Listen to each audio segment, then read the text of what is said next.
The Dowager has a new dress, a facelift for the ages, but inside it is still full of red, filled with fervor for the Nebraska Cornhuskers. The Cornhuskers, stung some by missing the Big 12 title in successive years, looking to make a statement in the final year of the century. Nebraska has won 97 games in the decade of the 90s, making the Big Red faithful a happy lot. The opposition, the California Golden Bears, aiming to plant themselves among the winning teams in '99, led by a defense that'll paint your hat, and their two young quarterbacks, a sophomore and a freshman, who are just learning to shave.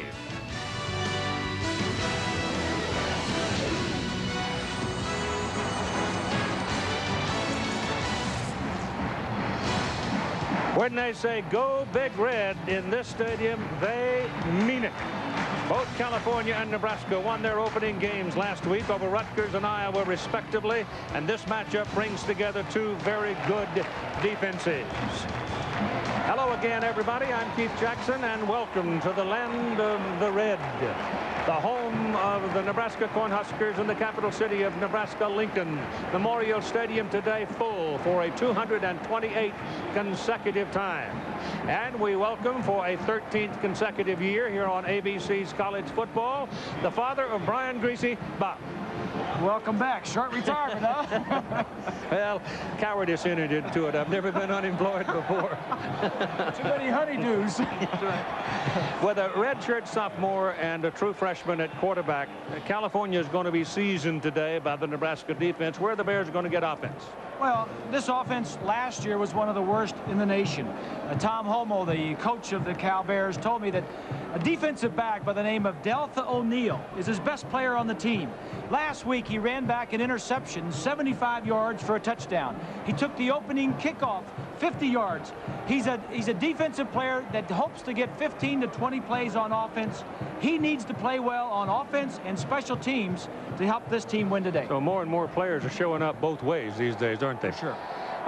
Nebraska now, their offense stumbled around some, slow to get started at Iowa last week, and California brings in here a pretty good defensive team themselves. Darn good defense. Maybe the best defense in the Pac-10, and I think what you're going to see from Frank Solich today, who calls the plays, is a more wide-open type of offense. I think you're going to see passes early, down the field, both quarterbacks in at the same time, a little razzle-dazzle, a few gimmicks.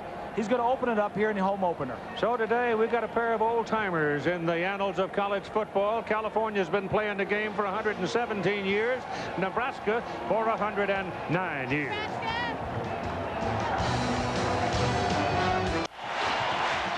Nebraska Cornhuskers won the toss, deferred. California will have the football first. Dan Haydenfeld will kick it off for Nebraska. All three of his kickoffs last week went for touchbacks.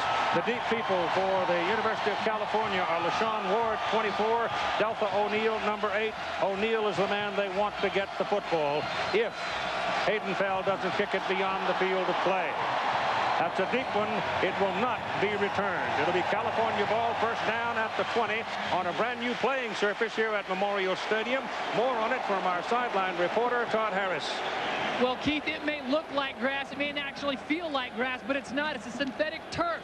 It's not like the old AstroTurf shortcut. What they do is they lay this stuff down, and then they dump in this sand, chewed up rubber compost. It works its way into it, and I've talked to all the players on both sides. They say it feels just like grass. One note, though, California, this is the first time they have ever worked out or played on it. This morning they got here. I talked to a few of the players. They are wearing the exact same cleat they wear at home on natural grass.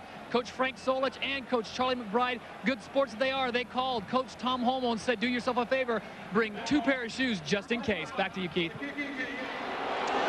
So the ball game starts on a little bit of a sour note. We have a personal foul called on the Nebraska Cornhuskers on the kickoff. And so the California Golden Bears will come out. They want to be golden again, I'll tell you that. There were times when they truly were, and under the Pappy Waldorf regime and going back to Andy Smith and all of those people back in the 20s, 30s, 40s, and 50s, they want some of that glory back. This is a chance to step up today from the 35-yard line. It goes to Marcus Fields. He almost got to the outside, and if he had broken it outside, he'd still be running. Mike Brown made the tackle for Nebraska. Here now is your starting lineup. for the California Golden Bears. Chile starting lineup. Reed Deal along the left side of the line is going to be very busy today trying to keep his quarterback upright, and John Romero anchors that line at center. Wide receivers, Michael Ainsworth is a freshman, but he's a good one. Give you the backs in a moment. Second down and a long one. You see the quarterback is Samuel Clemens. That sounds familiar. It should, as he comes up across the 45, and a first down at the 47-yard line. For the University of Nebraska defense now, and they call them the Black Shirts. Steve Warren is the anchor. It's going to be fun to watch Warren, a great big guy at 305, matched up against 320-pound John Romero. The linebackers, there are 6 of them that play those positions for Nebraska. Playing against those guys is like running through a volley of 105 millimeters. Mike Brown and Ralph Brown are the leaders in a very good defensive secondary. And here the Black Shirts step up and make a hit on Marcus Fields. Clint Finley came up from the defensive secondary to make the initial hit on him. He is a 205-pound junior from Cuero, Texas. California, Keith, would like to get some kind of a running game going just to protect their young quarterbacks, Clemens and Bowler. They will need it because you let Nebraska defense start loading up on one position and they'll eat your lunch. You don't want to have to throw the football. Absolutely. Here goes Fields again, slashing over the left side, gets the ball across midfield to about the 49, and he runs into Carlos Polk, linebacker in the middle. Yeah, number 96, Steve Warren. And now here are today's Dell game solutions. Well, for California, they need big plays from O'Neal, both on special teams and on offense. Defensively, they need to slow down the Nebraska's big red machine. Third down and long now. 3rd and 6 for the Bears. Here comes your first pass of the day, probably. 3 wideouts on the field. Ball goes to the sidelines. It is dropped. Ralph Brown had it right in his hands, and nothing but artificial grass between him and Hallelujah Land, and he dropped the ball. So the Bears will punt, and they've got a good one. Here he is right here. He's just going to try and throw it out there. Brown stays on the outside, doesn't go deep with the receiver, and you see he's trying to throw to the short out. Well, that was 6 there, Keith. Nick Harris in to punt now, big fella, and he is a real good one. He set a California record in '97 with 77. Last year had 87 punts. He puts it up where it gets wet among the raindrops, and he can hit that ball downtown. He's a real weapon.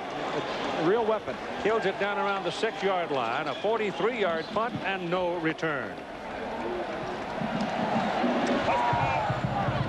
Now the Chile starting lineup for the Nebraska's offense. Great history along the offensive line, and this group has worked doubly hard to prove their worth in the offseason. Some of them actually took off some weight. The wide receivers, number 3 Matt Davison gained some fame with that catch at Missouri in '97. Nebraska tight ends may make some big catches today. Quarterback competition is very intense here between Bobby Newcomb and Eric Crouch, and they'll both be on the field at the same time some today. They run it, and he'll be short of the line of scrimmage, stopped at about the 3-yard line as the California Bears defense, Siku Sanyika, makes the first hit on D'Angelo Evans. The defense is anchored by a 310-pound tackle named Jerry DeLoach. But it is the California linebacking core, like Nebraska's, that can really destroy you. All 3 of these guys can play football. Maybe the best group in the nation. Absolutely. And Delta O'Neal is an all-purpose kind of guy in that secondary and the key cover man for the Golden Bears. Willie Miller tries it in the middle. Willie is the fullback and looking to emulate the feats of the Makovica brothers in times past here at Nebraska. Those 2 were pretty good fullbacks. Joel Makovica and his brother before him. It is 68 degrees. It's almost autumnal this afternoon. It's been very warm, but clouds have come in and there's some rain down in the Panhandle, so we expect we'll see some later on in the evening, but not during the game, we hope. Third down and long. 3rd and 8, and the ball is thrown to the sidelines by Bobby Newcomb, intended for Matt Davison, defended by Delpha O'Neill. They'll get well acquainted this afternoon, I'm sure. And it's punting time. And Bobby, you better be careful when you're throwing that ball out there on O'Neill, because he is looking for big plays. We talked about him in the opening. He returned an interception last week for a touchdown against Rutgers. He is going for the big plays. There is no question about it. Harris put it down on the 6. The defense held him there. Nebraska's got a punt out of the end zone, and O'Neill is waiting just beyond midfield. Good field position possibility here for California. A low driving kick. It is fielded back at the 35, back to the 30, looks for daylight, finds a crack, penalty flag, cross midfield down to the 46-yard line. But you're probably going to get a push in the back call against California. Yeah, and the thing about it is, Keith, that you really didn't need to push in the back, because O'Neill was already past where the penalty happened. This kid, O'Neill, was a running back in high school, and his first 2 years at California was a running back.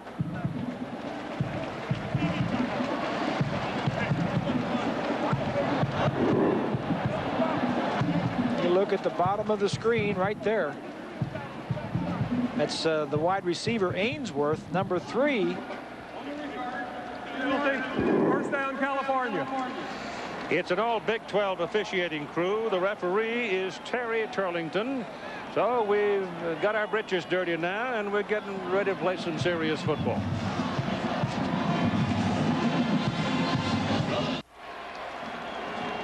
California goes to work from their own 31-yard line. They would have been on the Nebraska side of the field had it not been for a push in the back on the kick return. That offense was last year's offense. A lot of the players from that offense are back. 7 starters are back from that offense. And the quarterback is new and very young. Got a new offensive line coach, though. I suspect he's going to have an impact. Ed White. That'd be a big one. Down behind the line of scrimmage. The defensive surge by the Nebraska Cornhuskers, led by Steve Warren and Lauren Kaiser.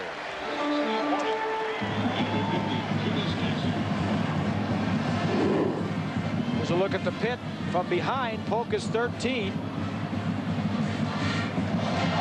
Steve Warren is the nose man. He is over 300 pounds. You normally don't see defensive linemen that heavy. Offensive linemen, yes, not defensive. 2nd down and 12 for California. Clemens back looking to throw it. Goes down the sideline over the head of the intended receiver. No real chance. Penalty flag comes out of the pocket of the man on the sidelines. Pass intended for Joel Young.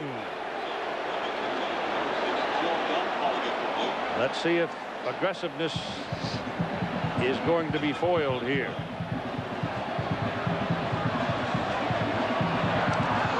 Against the Huskers.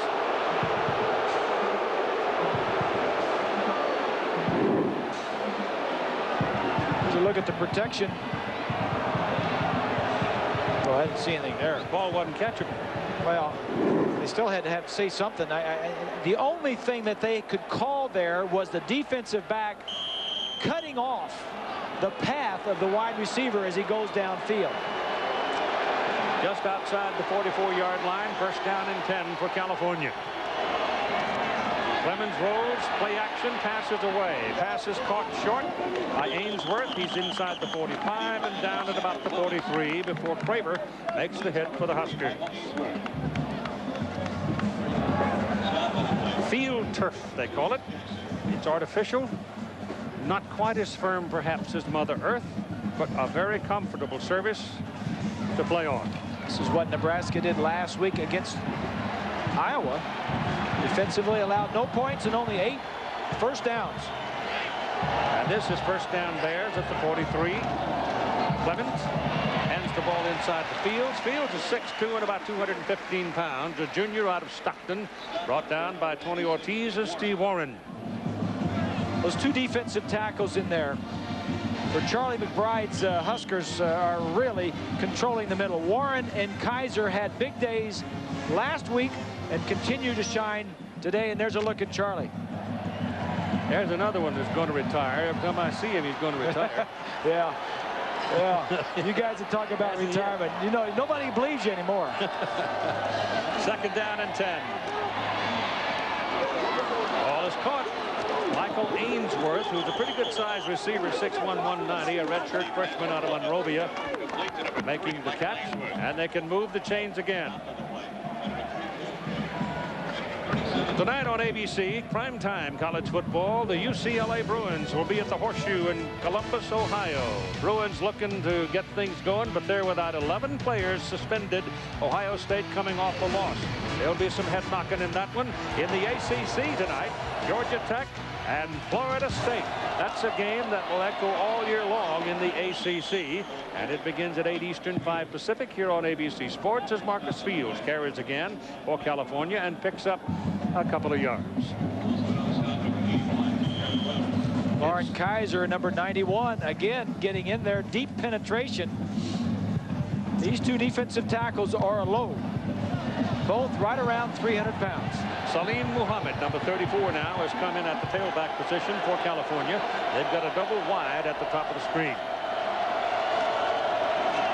Clemens has some time, now tucks it in and takes off.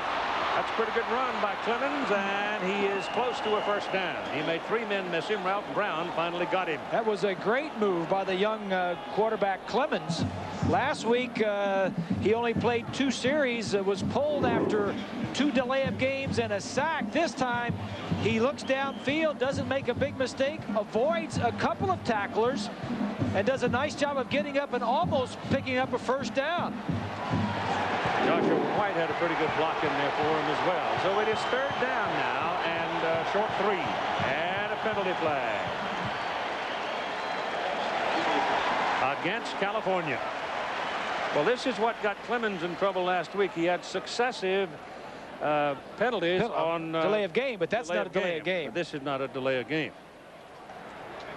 Dead ball, illegal substitution on the offense, 5-yard penalty. Yeah, that's on the bench. That's not his fault. That's on the coach. Here's some of the problems they had last week with their young quarterbacks. They have a sophomore and a true freshman. 5 sacks. Everybody contributed to that one, but you're going to struggle when you have young quarterbacks. It is 3rd and 8 as the ball comes back to the 25. Muhammad in the backfield. Clemens gets it away. Ball is caught by Ainsworth. He's tackled. Oh, they missed him, and he keeps tumbling forward and gets a first down for California at the Nebraska 14-yard line. Praver hit him, but didn't really take him down. This is great effort, Keith, by the quarterback Clemens, and Ainsworth.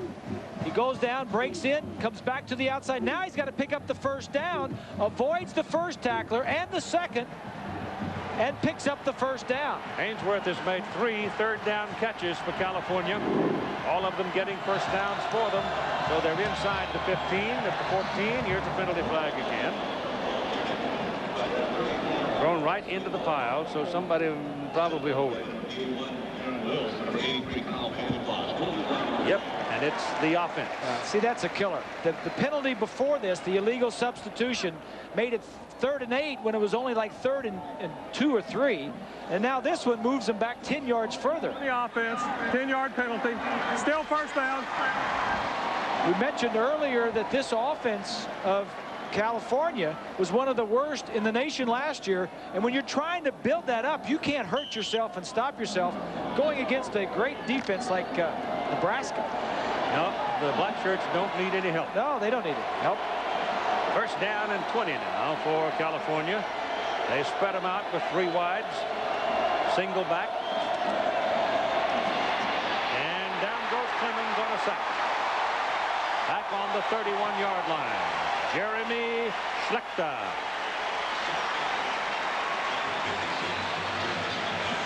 Well, they had nobody open downfield, and this is what happens when you get into pure passing situations. The 10-yard holding penalty forced the Bears to do this. They're not good at doing this. The receivers weren't open. The quarterback sat in the pocket, and you can't hold this defensive line out. Schlechter doing a nice job of sacking the quarterback. The fella in there at the tailback position now for California is number 29, Joe Igber. He's a freshman from Honolulu, and he is exciting, and he's got the ball. He just keeps on wiggling. You have to take a stick to him to get him down. He's close to the 25-yard line. You got to take a stick and beat him.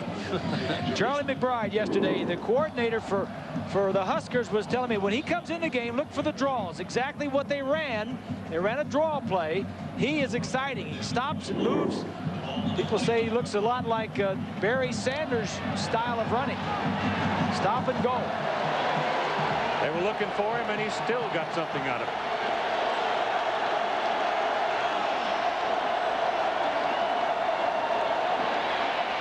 Underneath to Igber. Oh, good tackle. Oh, great play. Good tackle by Carlos Polk. Great play by Polk, or he's gone. He had the people downfield. He might very well have scored if Polk doesn't get him. Here it is here, Keith. They're going to screen out this way. Now watch as this develops.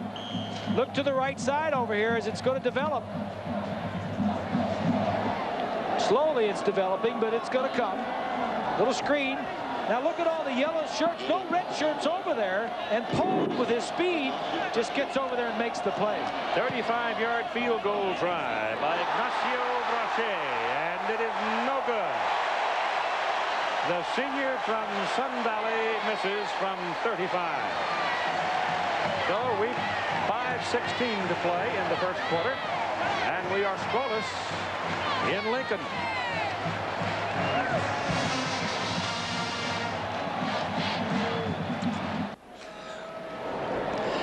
Frank Solich in his second year as the head man and offensive coordinator for Nebraska, and you made the point last week, same one you made when he took the job.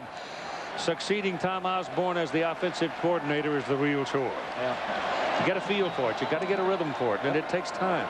Look out here. He could go deep. Handed inside. ABC Sports presentation of college football brought to you by Ford Motor Company. Better ideas. Chili's, a proud sponsor of ABC's college football. State Farm Insurance, like a good neighbor, State Farm is there. And Nike. Second down.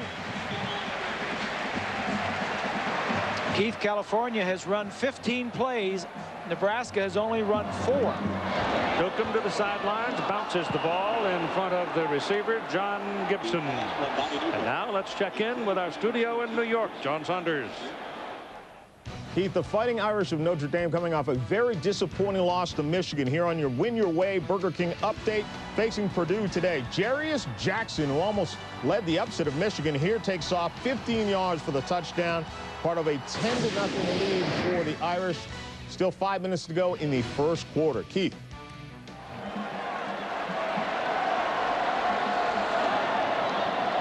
Third down. Long 8. Short 9, if you like. Setting up a screen. Newcomb is taken down inside the 5-yard line by Andre Carter, who was relentless in his pursuit. A defensive end. They're trying to set a screen. The Bears infiltrated. They couldn't get what they wanted. Newcomb kept retreating, and now the Huskers will have to punt it out of the end zone. Carter's father, Reuben, played for the Denver Broncos for quite a long time, and also a couple years with the Miami Dolphins. Where he came from Florida State, didn't he? Yep. No, Miami? Somewhere down here. I don't think so. Well, he sure was a good one. I know that. Way back out of the back of the end zone. Oh, look at this.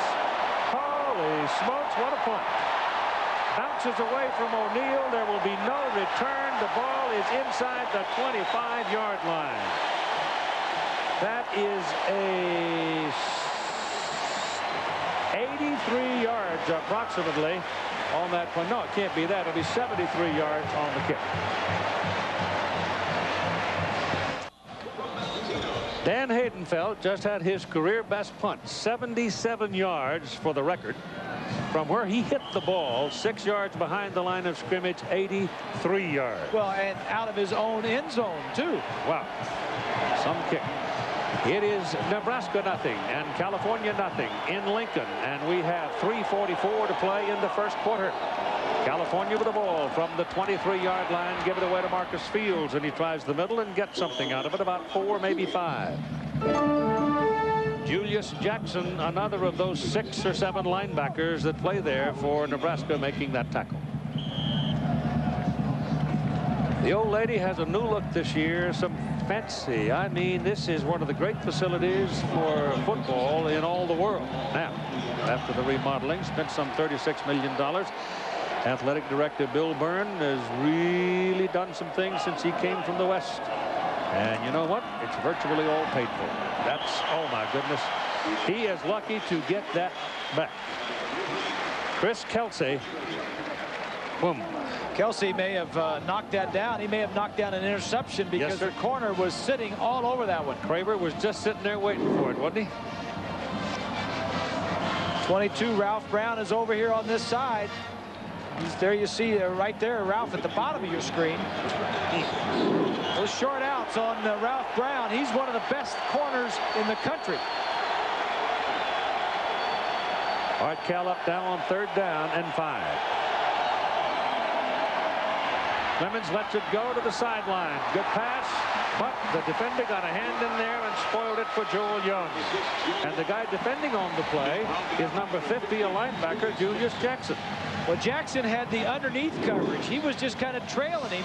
Jackson, number 50, right there. He's just going to trail him. Now, Jackson knows he's got deep help from Brown, number 21.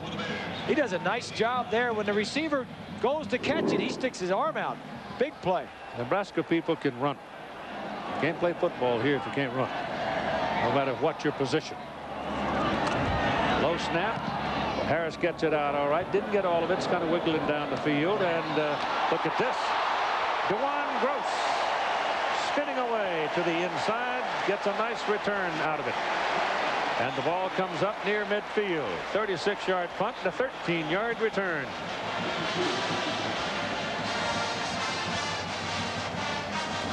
Gross is a redshirt freshman playing this year for the first time and returning kicks for the first time.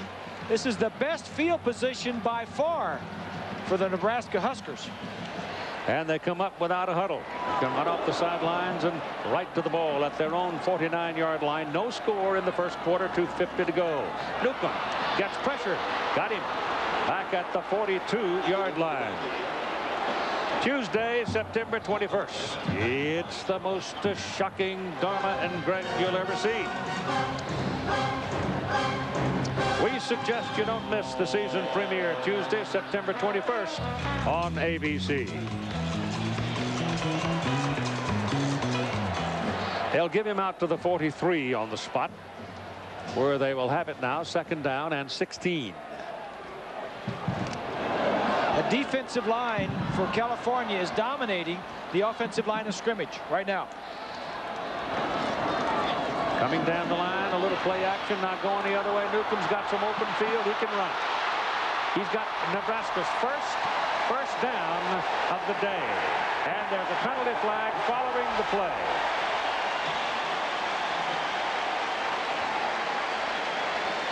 That may very well go against Cal and really put Nebraska in their first position of opportunity. Yeah, no question. Bobby Newcomb, the quarterback position, the wild card position in Solich's offense, because they can run. If the play breaks down, they take off running. Personal foul on the defense. 15-yard penalty. Automatic first down. This play is defensed well, the defensive line and everything else. Right here, Bobby Newcomb says, I'm avoiding the defensive end. Now I'm a running back. Now, it's not the first guy right here. This is a good hit right there. But it's when the defensive back comes back, that's DeStefano. We've got time taken for an injured California Bear. Right there. And it's Jacob Wasdorp, a tackle inside, who has finally, for just now, stepped up and is coming off the field. And Matt Beck was also hurt on that last play as well. So they lose 2 horses in the middle of their defensive unit. Oh, you got that right, Hoss. 2 horses. Put the ball on the 20-yard line where it's a first down for Nebraska. Look out for Wistrom here. They got the tight end. They go sitting right in the middle of the end zone. Newcomb close to the 15.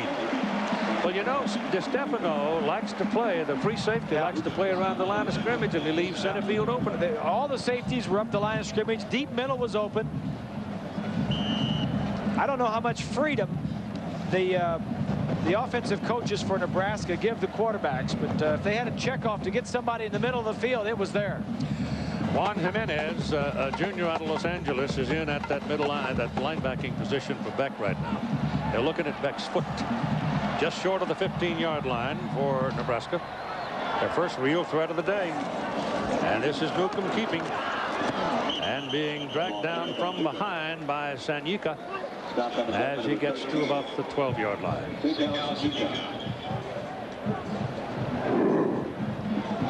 13 at the bottom of your screen is Sekou Sanyika. He's one of the best linebackers in the country. There's a ton of tackles behind the line of scrimmage. You won't get many against this team. This team is too quick. Third down and a long 2 now for the Huskers at the California 12-yard line. Hillback hasn't seen it much today on the option. He fakes it to Evans, keeps it, turns it, and scores.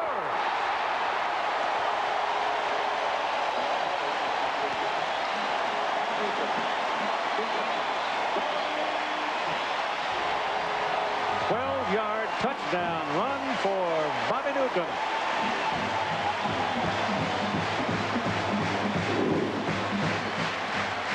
Watch, he's take the option, go right down the line. 13 is Sanyika. He's got to play the pitch man. He gets faked out by Newcomb. Miller's looking for somebody to block. Newcomb says, get out of my way, Willie. I'm going home. Josh Brown for the extra point. It's good. And the balloons go sailing toward the heavens. All of them red, of course, as the Nebraska Cornhuskers, ranked number 6 in the nation, take a 7-0 lead with 28 seconds to play in the first quarter. 5 plays, 51 yards in that drive. And on that possession, they picked up their initial first down of the afternoon. This is a tough defense. Last year, when this game was played out in Cal, Nebraska had a tough time scoring. The score was only like 24-3 or 7 at the end of the game, but they had tough time scoring against this defense.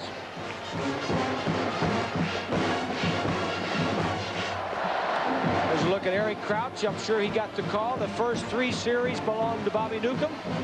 This kid can play.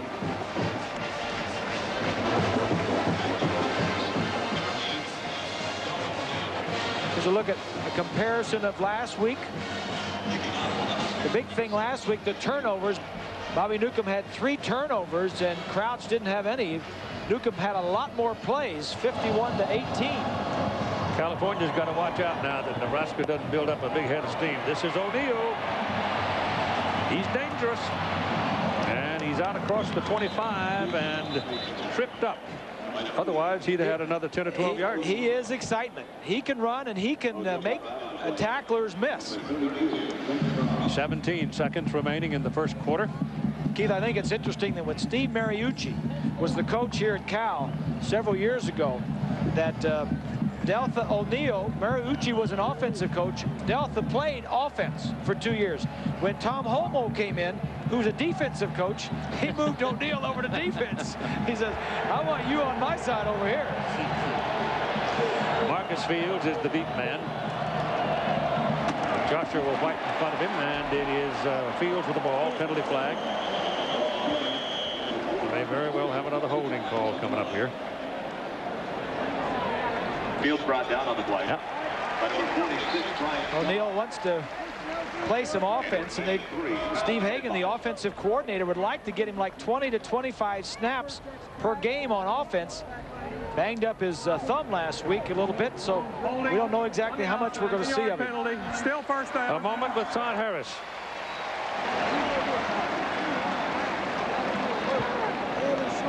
He doesn't have a shoe on, and they're taking him in possibly for x-rays, but he looks like he might be done for the day.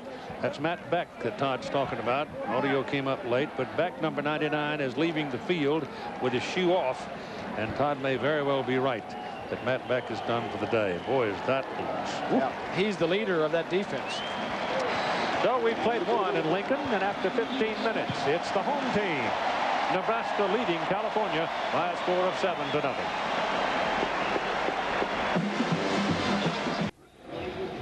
It's actually a very cool day. 68 degrees when we started. It's been in the 80s all week long, but very cool today. But the boys been out there thrashing around, feel the need for the cool zone to calm their fettered brow. California ball, first down and 20. Ball is back at their own 19-yard line as we start the second quarter of play. Nebraska leading 7-0. And the ball carrier is Marcus Field.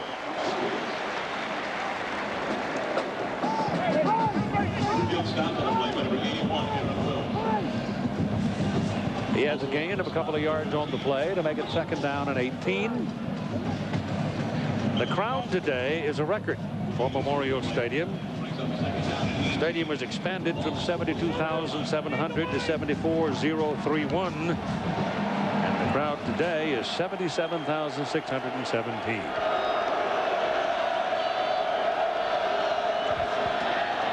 Samuel Clemens getting backside pressure, gets his pass off down the sidelines, and the ball comes out. The receiver, Ronnie Davenport, had it on his hands, but he couldn't hold on. The Brown brothers were there. And just good coverage, Keith. As you mentioned, both Brown brothers are there. Sam throws the ball as well as you can throw it. Number 9, both the Brown brothers. They're right there. Not really brothers. We probably ought not to say that because one's from Arizona and one's from California. You're right. They're not related. They're not related. The Brown boys, I should say. Clemens is now 4 of 8 for 46 yards. He's missed his last 3. Out of the shotgun.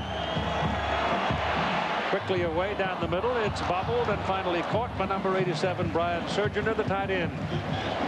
He's still short of the first down, however, and the punting unit will have to come on. Now then, with a little bit of breeze at his back, I want to see what Nick Harris, if he gets all of it, can do with it, because we saw a 77-yarder a while ago from Haydenfeld. And Harris is fully capable of the same kind of heroics. Gross and Craver have gone deep for Nebraska. Low snap. Got it out. Got some air under it. That's a pretty good one. Inside, a hit on the 4-yard line and went into the end zone, and it's a 65-yard punt. So I got a hunch we're going to see some big ones going right to left. You got that right. Timeout, 7-0 Huskers. It is Nebraska ball. First down at their own 20-yard line, and Eric Crouch is now in at quarterback for the Huskers. Those are the numbers from last week. He comes off the bench, foaming at the mouth. You got that right. This is, they don't lose anything when Eric Crouch comes in the ball game, to be sure. The high back for Nebraska, Evans, D'Angelo Evans, has not seen the ball much today, but he's out there. Lest you forget, they'll give it to him. 3 wide outs. Crouch hands to Evans. Evans finds a little room over the left side and will get 4 yards. And here is a penalty flag thrown to the linesman running in from the sideline. It's got to be a late hit. These are the silly mistakes that if you're a team like Cal on the road, Nebraska doesn't need any help. Personal foul on the defense, 15-yard penalty, first down. Take a look at last week. Eric Crouch faked a little pitch. That's the first touchdown against Iowa. Now he runs like a halfback or a fullback right there. You talk to defensive coordinators that have to go up against this Nebraska offense, and you start talking about Eric Crouch, and they just shake their head. California penalties 6 times now for 65 yards. Ball is pitched back to D'Angelo Evans, and he is caught and dragged down. Somebody wrapped his feet at about the 37-yard line. Jacob Wasdorf. Jacob came out shaken up, but he's back in there. Matt Beck, who was hurt on the same play, is gone. He's in the clubhouse. Well, a little bit of good news for California. Jacob Wasdorf, as Keith pointed out, is back on the field. He had a severe stinger. They held him out for a few series. Matt Beck, however, the trainer told me he went in. The foot is a real issue. They're going to x-ray it. He may be done, but they aren't canceling anything out. All right, Hart Harris, thank you very much. We got a BYU Cougar working on the sidelines with us this year. Here goes Crouch around the corner. And he'll move it out to about the 44-yard line before Damian Marzette tracks him down.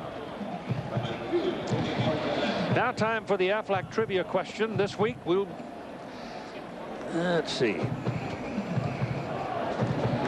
What do these teams have in common? That's a bunch of heavyweights in college football. What do they have in common? We'll be back with the answer for you in a couple of minutes.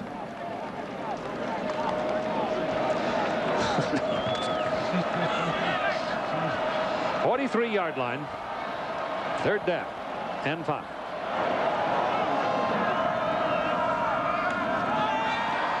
Oh, they picked off that one man coming from the backside. The ball is thrown deep. Tracy Westrom, the tight end. I told you a little while ago, the free safety likes to play around the line of scrimmage, and it leaves center field open, and Nebraska just cashed it for 32 yards. Yes, he's the younger brother of Grant, who terrorized folks around here for several years as a defensive man, and he's starting for the Rams tomorrow. Tight end is going to sneak down the middle of the field. This is where it's going to be open. Play action pass, get him up on the option. Westrom makes a great play. And it's the first Nebraska pass completed today. Up the middle, big hole. That's an 8-yard pickup by Eric Crouch. Things happen when Eric Crouch comes into the ball game. Defensive coordinators say he throws the ball accurately. He runs with power and speed. And Frank Solich says he may be our fastest guy on the team. He turns it up. Remember, we saw him last year, Keith. He was filling in, was injured some. We saw him at Kansas State. Yeah. And he was a big-time player then, but he's got more confidence now. 2nd down and 2. There he goes. He's got his first down as he turns it to the 10-yard line. Siku Sanyika and Pete DiStefano made the tackle for the Bears.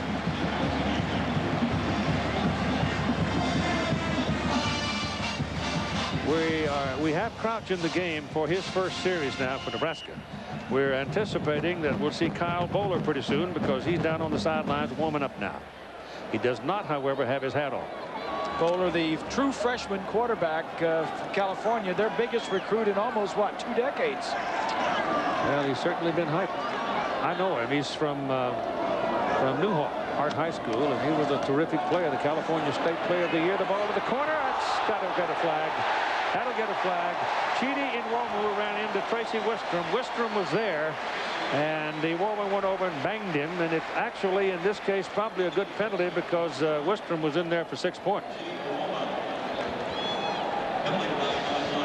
There are, once in a while, good fouls. Yeah, that's for sure.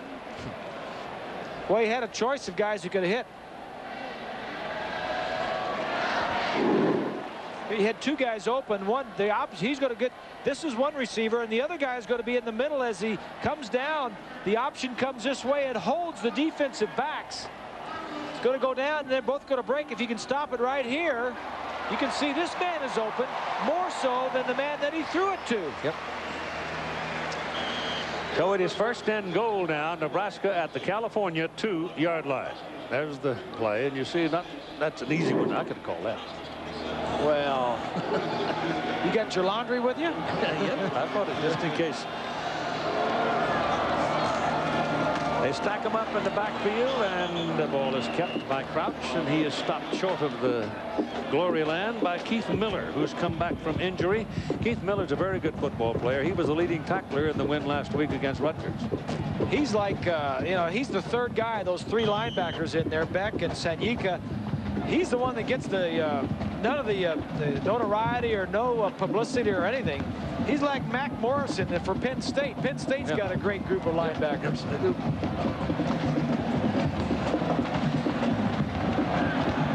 Ball is just almost touching the 1-yard hash mark. Evans, Miller, and Euler in the backfield, and Nebraska will take a timeout. So the Huskers want to talk about things. We don't want to fritter away an opportunity. It is 9:36 to go in the first half.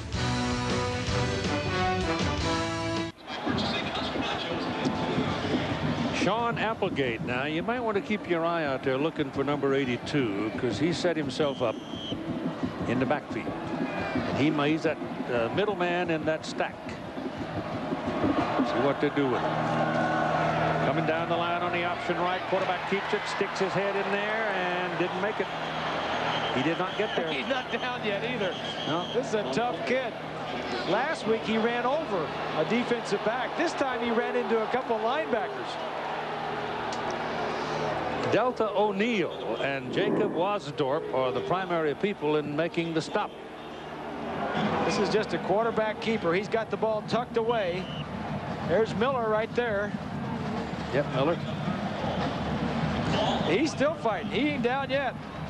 I don't like to see him lower his head that way, though. No. You young people out there, don't lower your neck like that. Well, he tried to make a block last week when he was in as a wideout and wound up with his chin in the top of his helmet. Everybody riding him all week about that. Yeah.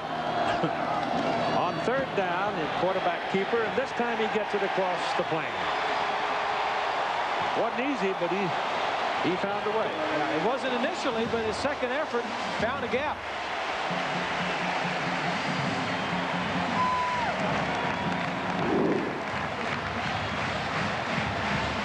Good surge by the Bears, but Crouch just initially he was stopped, but he found a gap to the right and got across.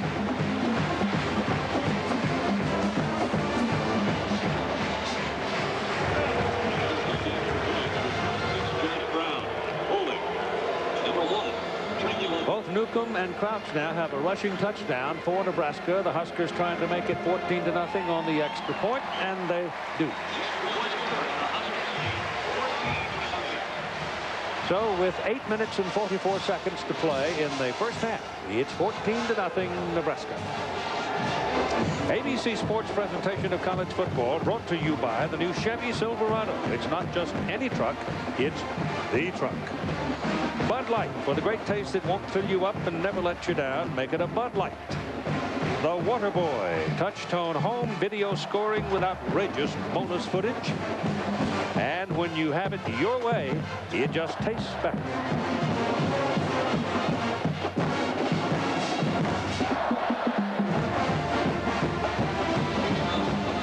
Both teams have had the ball 4 times, Keith.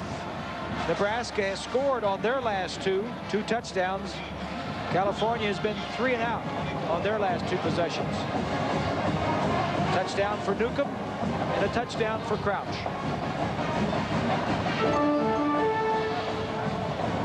Haydenfeld will kick it off.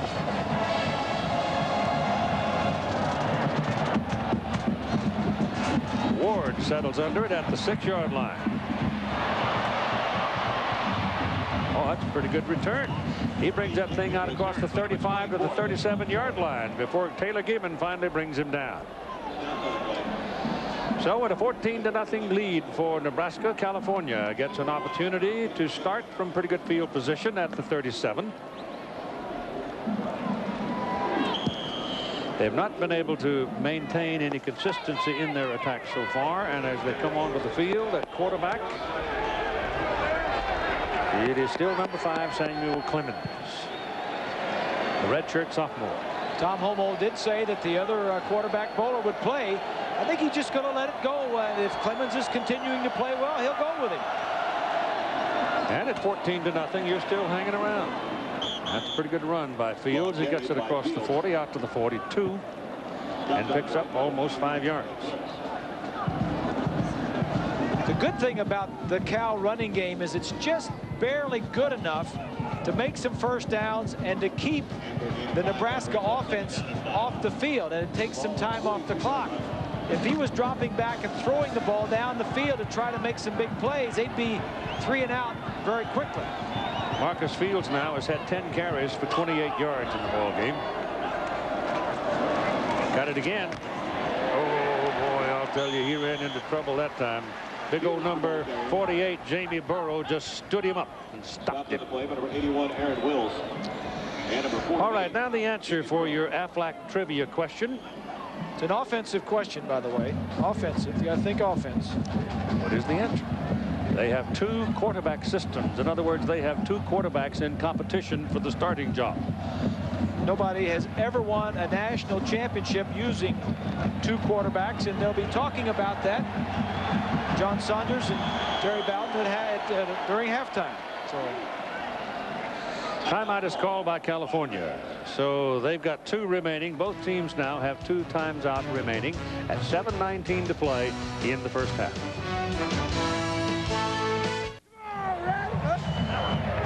California needs 2 yards if they are to maintain this possession. The ball is just short of the 45-yard line.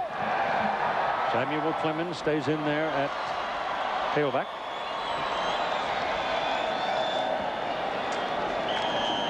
I wonder if he's read any Mark Twain books.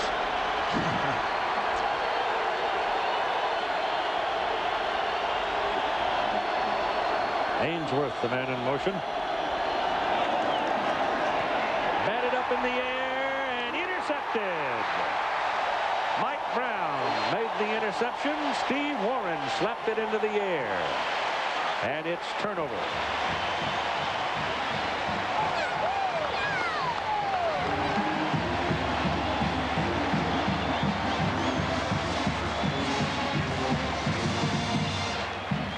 Warren gets you a lot of different ways, Keith. Here's Warren. Go ahead, run it.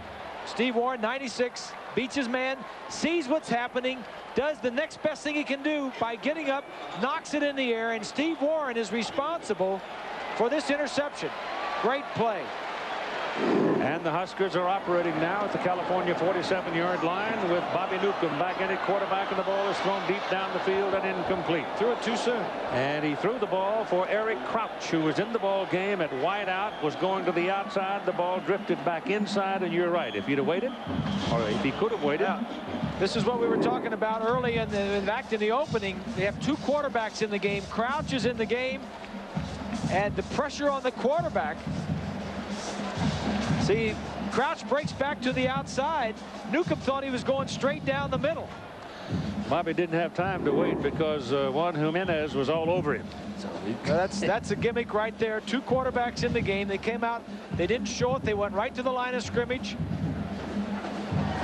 And Newcomb says to Crouch, come on now, you got to run those routes. Don't break those routes off. I got to know where you're going.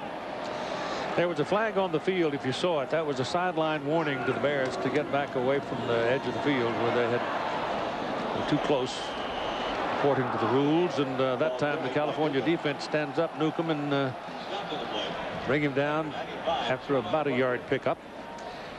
Jeremiah Parker, number 95, was involved in the play. There's Jeremiah. A lot of young people playing football for California right now.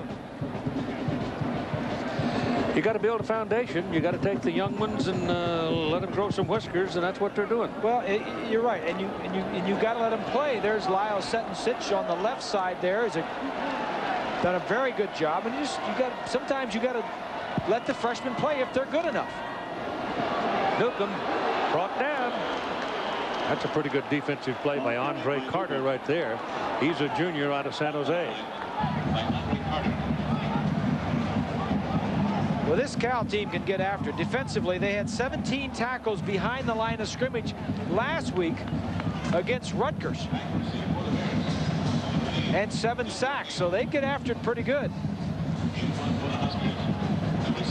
O'Neal going back deep for California under the punt from Dan Haydenfeld.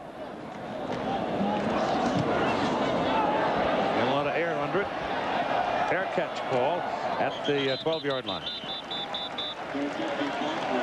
Next Saturday here on ABC, college football action for you in the Big 12 country, Kansas, Colorado. Out west, it'll be Southern California and San Diego State in the Coliseum. Other regional action, Ohio and Ohio State, North Carolina State, Florida State. That's at 3:30 Eastern Time on ABC Sports next Saturday. Lights are on in Lincoln because we have a gray overcast day. Rain coming, but not expected until after the game. I don't think O'Neal has been in on offense yet today. I haven't seen it.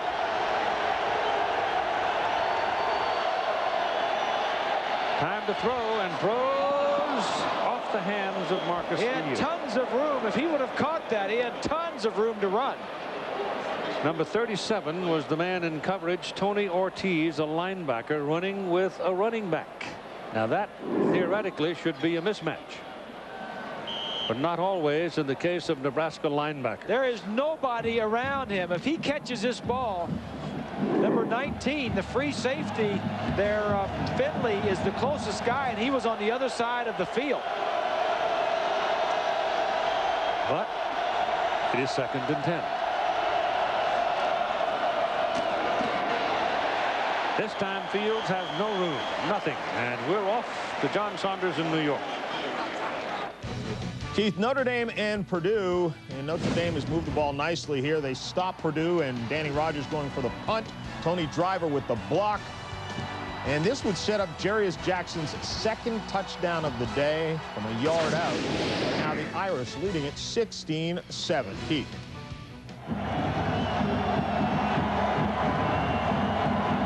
I don't know what that was. 14-0 Nebraska leading, and Clemens rolling around. Will come back the other way. This time Fields catches the ball, gets a first down out of the play, and Finley, 19, was there this time to help on the tackle with Mike Brown. Well, they went back to the play, Keith, that was there before, and they missed it. When you have opportunities to make big plays, you got to hit them.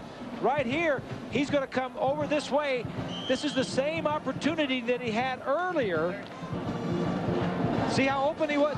The time before, there was no red shirts around him. This time, there were a few close to him, but they just ran him down. But they did get a first down, move the chains out to the 35-yard line. At 4 minutes and 35 seconds to play in the first half, Clemens tracked down by Ortiz. Tony looped in from the right side and just ran him down. You hate to see a quarterback take a sack like that, especially when you're outside the pocket. When you've got a little bit more time and you know where all the trouble is. The coaching point there is to throw it away and not take the sack. Yeah, but you got to hear those pounding hooves too. And it takes time to learn how to feel that. Loss on the play of about 7 yards. California's had more plays than Nebraska.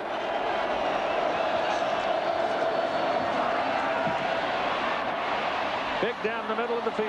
It will be incomplete. Almost intercepted by Clint Finley against LaShawn Ward. Ward running under the ball, but Finley got there first and had position to actually make the catch, but couldn't. Finley is the free safety, and he does a nice job of helping out.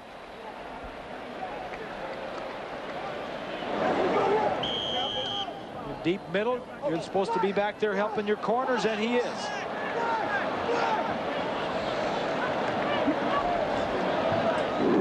Lest he face the sternness of one angry Charles McBride.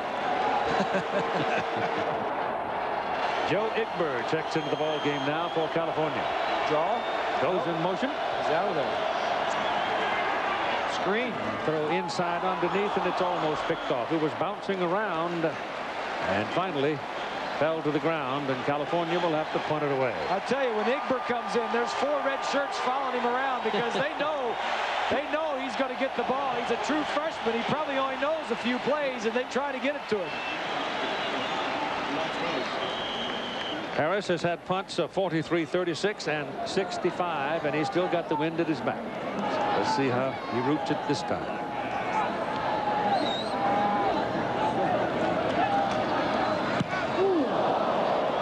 Almost got to him. And it is fielded by Gross. And he goes down at about the 27-yard line.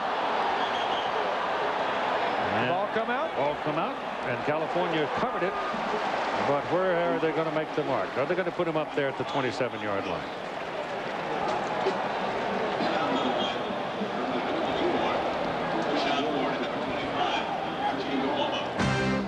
College College football on ESPN, Colorado State and BYU.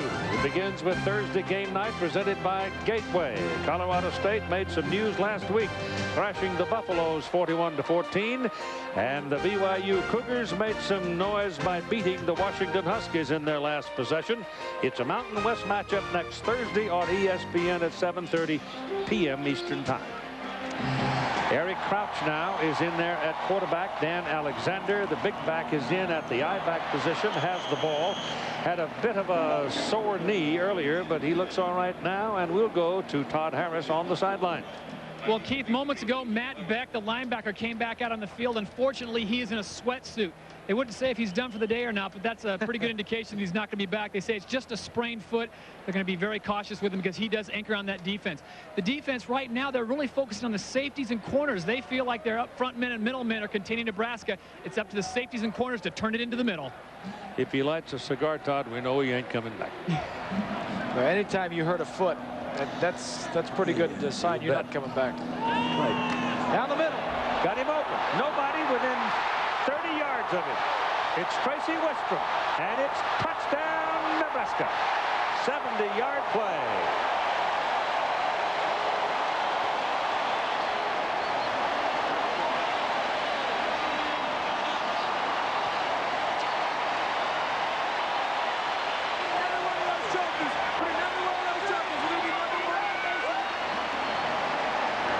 We said that we thought that Solich might open it up a little bit and throw the ball downfield.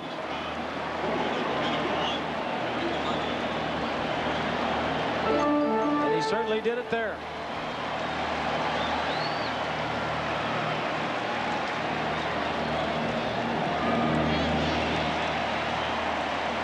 Point is good by Josh Brown. That's career-long pass and career-long reception for the people involved in that 70-yarder. Crouch, the quarterback, and Wistrom, the receiver, the tight end. Another look.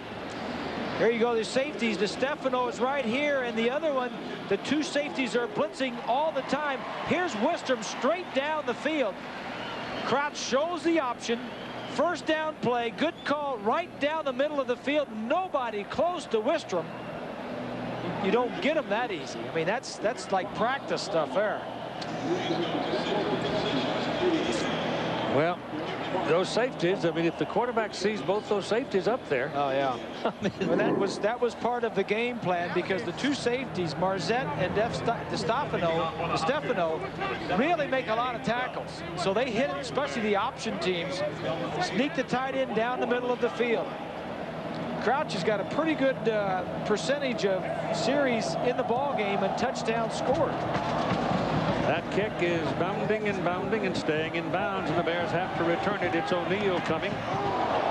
Oh, a little crunch there up to about the 20-yard line. So with 2 minutes and 25 seconds to play in the first half, Nebraska's lead is 21-0. So Clemens stays in and apparently is going to finish the half. And I think the reason that Tom Homo has decided to stay with Clemens, Keith, is the fact that he's got a true freshman over there on the sideline, and is just doesn't want to put him in here in the first half while the game is, you know, still they're still in the ball game. And Clemens is not doing a bad job. You got to remember who they're playing. And 18, 19-year-old eyes get pretty wide when you're looking at the black shirts. And if you come in here and he does poorly, you could set him back, yep. You know, confidence-wise for a long time. I don't know what.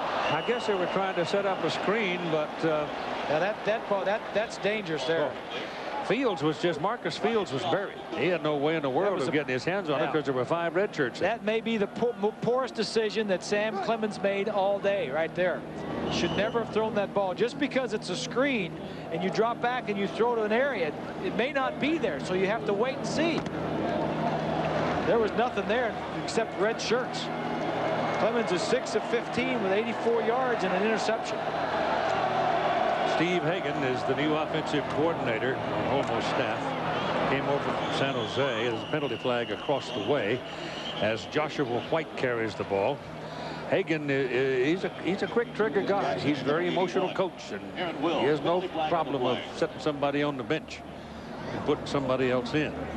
And he was involved in developing offenses at Nevada, Reno, UNLV, then over to San Jose, and now up to California. Yeah, and last year they had one receiver, Damian Douglas, catch 100 balls. And he said they want to spread it around more. That's too many for one receiver. They want to throw the ball deep down the field more this year also. But this is not a sprint. Tom knows that this is a long process. He's 3-8 his first year. He was 5-6 last year. He's got a good defense and just needs to develop this offense a little bit. Second down and 15.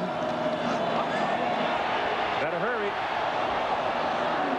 Throws a wounded goose into the sidelines as he is hit from the backside. And it'll be third down. Julius Jackson and Jason Lohr were the Huskers who were making the quarterback's life miserable on that play. Yeah. This time everybody's covered, and he decides just to get rid of the ball and throws it and barely gets it out of bounds because he was hit just as he was throwing it. Julius Jackson, number 50, is a fifth-year senior. He's a backup linebacker. And they're going to lose 4 of their top 6 linebackers to graduation this year. So Charlie McBride's going to have to do a little replacing at linebacker. Oh, he's got some in the barn. This is Marcus Fields trying to find some daylight, and there is very little of it. And so California now will have to punt it away on 4th and long. Clemens started in the early going of the game, 4 for 5 for 46 yards. But since that time, as Nebraska has adjusted its defense, he's gone 2 for 11 for 38 yards with an interception. So that's called tightening the screws, shutting the doors. Nebraska can do that on you.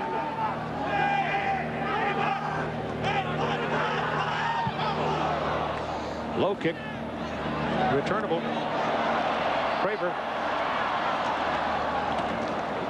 About midfield. Here's a flag on the field.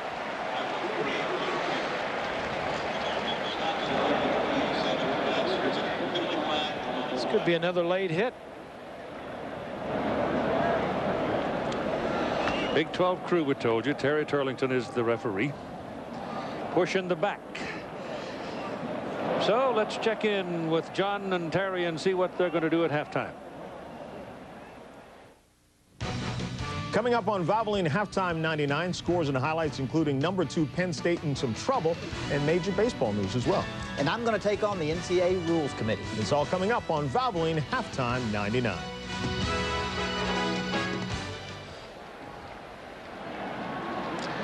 Penalty puts the ball back on the 40-yard line, where it'll be first down and 10 for Nebraska. We have 1:05 to play in the first half. You got both quarterbacks in there, Keith. Newcomb is behind center. Crouch is wide to the bottom of the picture. Running toward the ball now. That puts 2 wide outs on the top side, and Newcomb looks that way. Goes underneath to Crouch. Look out!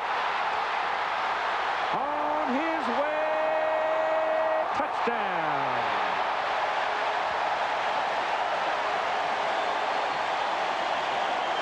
60 yards.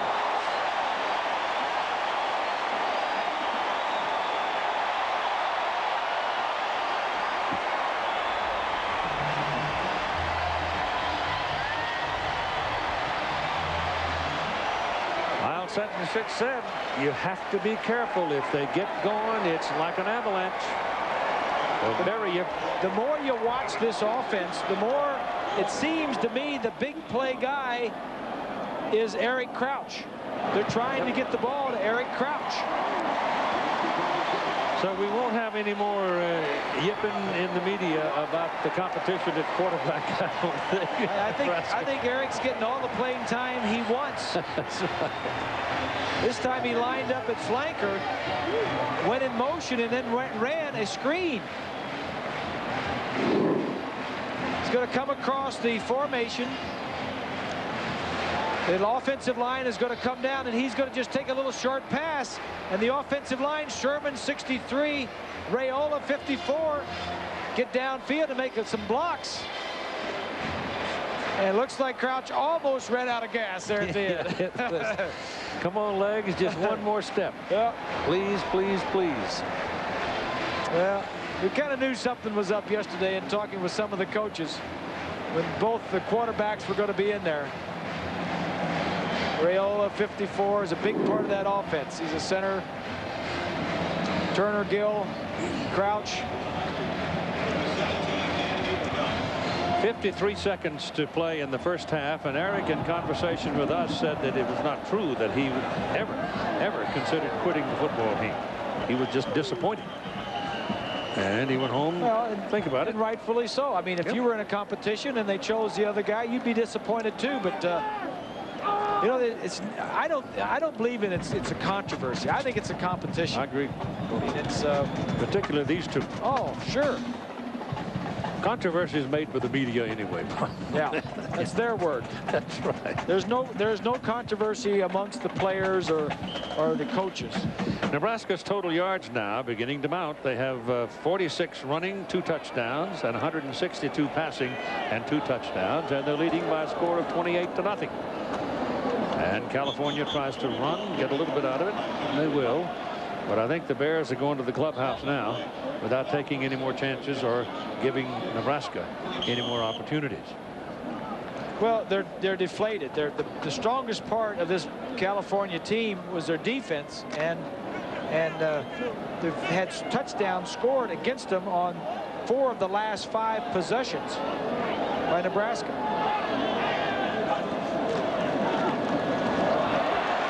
That's short of the line of scrimmage. Whistle stops it. Joshua White could find no place to go because big old Carlos Polk had him wrapped up. He was like kudzu growing on a pole. I mean, there was no place to go. Kudzu, huh? And time runs out at the halftime here at Memorial Stadium in Lincoln, Nebraska. It's the Cornhuskers 28 and the Golden Bears of California struggling. They have a 0.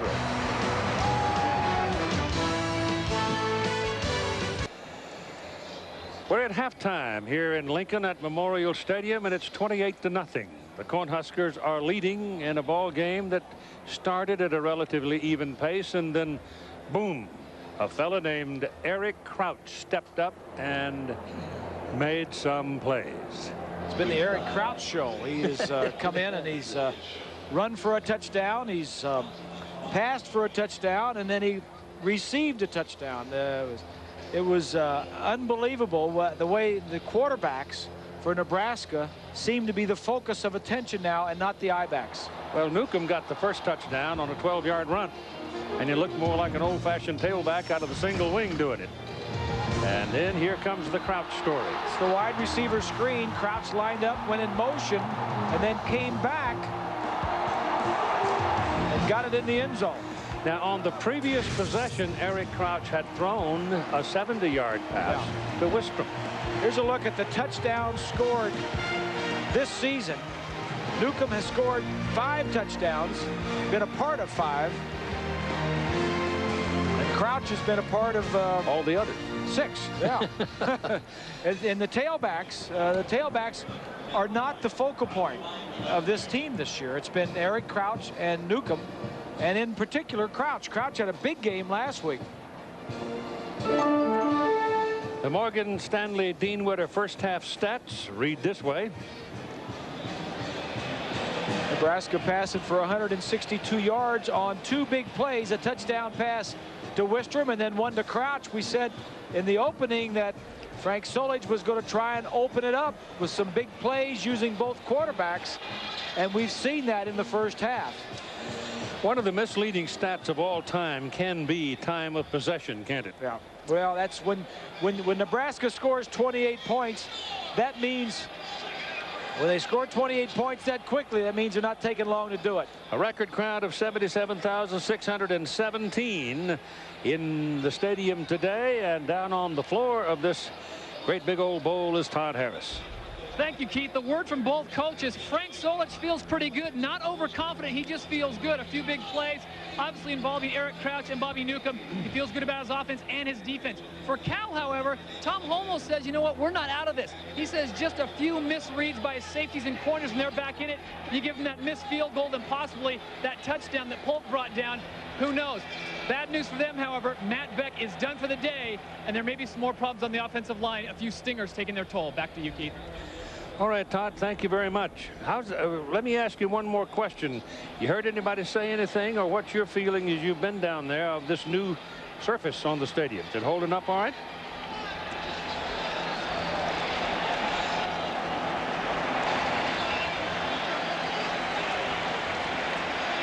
He says the kids absolutely love it. That's Coach Tom Holmoe. He says no problem with the footing. They didn't make any shoe changes at halftime. The kickers like it. The receivers like it. He's not going to use that as a crutch. He says it's just misreads for their defensive backs. If they get that nailed down, could be another second half. All right, Todd, thanks very much. So California will kick it off to Nebraska to start the second half of play. The Huskers are leading by a score of 28-0. Newcomb scored, Crouch threw for one, and then scored one, and Wistrom caught a 70-yard touchdown pass from Crouch. So it's Nebraska beginning to get the momentum, and waiting for it is K.O. Craver, number 3, and Randy Stella. Stella is returning kicks, and is listed as a linebacker. Linebacker, running back in college and high school. And he's got the ball right here.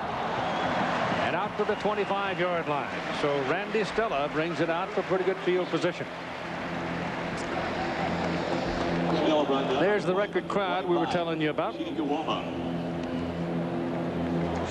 The last player, we were talking about Eric Crouch, the last player to pass, run, and throw for a touchdown in the same game was Jaquez Green against Auburn in 1997. On my birthday. Jaquez Green, on your birthday. Well, you're going to have another birthday there soon there, Hoss. Newcomb opens at quarterback, hands the ball inside to Willie Miller, fullback, and he pops in there. Fullbacks don't get a whole lot of carries. When Joel Makovic did, he got a lot of carries, but generally speaking, he's blocking back. Back when Frank Solich was fullback, they got a lot of carries. Yes, they did. Yeah. Here's a revealing stat right here. The I-backs have rushed for 4 yards on 5 carries. The quarterbacks are doing all of the rushing. They've scored 2 touchdowns rushing and 1 receiving. This is Evans. And he'll get it up to the 30-yard line before Damian Marzette brings him down. Damian Marzette, sort of an interesting fellow. He was on his way to Texas A&M with Sir Parker, both of them having come out of Locke High School. And his mom had a heart attack, a mild heart attack, so he stayed home and went to Southwest Community College. And California never forgot about him. They watched him and kept calling him, and here he is, starting for them. Originally on his way to A&M. Newcomb down the line, penalty flag, and stepping in to make the tackle for California is Keith Miller, number 53.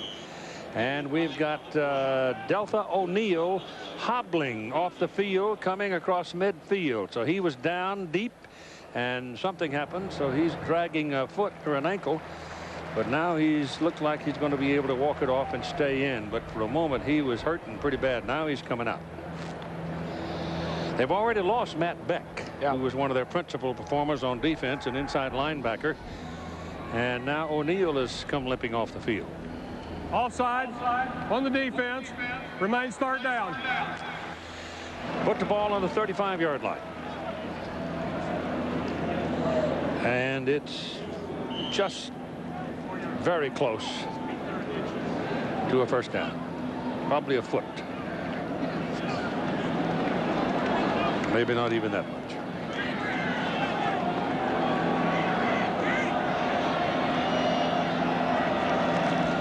Newcomb just takes the snap and falls right in behind Dominic Raiola, James Sherman, and Russ Hochstein and Steen, and he's got the first down. There's a look. You've seen a lot of gray gloves around this year. They've been talking about for a long time having everybody wear the same color gloves because the offensive linemen would wear the color of the jersey they're playing that week so they could get their hands on it. Now it's going to be mandatory next year, but a lot of the schools are wearing them this year, the gray colored gloves that everybody must wear next season, but a lot of them are doing it now. Newcomb pitches to Evans. Evans gives the ball away to London. Frankie London running now for daylight, but the Bears are going to outnumber him and bring him down. Frankie London's a fellow who came here as a quarterback from Louisiana, wound up playing wide receiver and returning kicks. Pretty exciting, too. You give him a little crack, he's gone. And I'm sure there's some things in Frank Solich's gadget box, the gimmicks with this Frankie London's in there throwing the football also. I don't know if he needs to show anything more in this ball game. He probably just going to. But you know, the more you show, the more it forces the other team to prepare for when you go to play somebody. Pressure coming, steps away from one, got away, won't get away from him. The ball's out. Beanbag goes down. California's got it. Juan Jimenez comes up with a football. Jimenez is in there playing for Matt Beck, who was injured earlier in the ball game. Big break here for the Bears.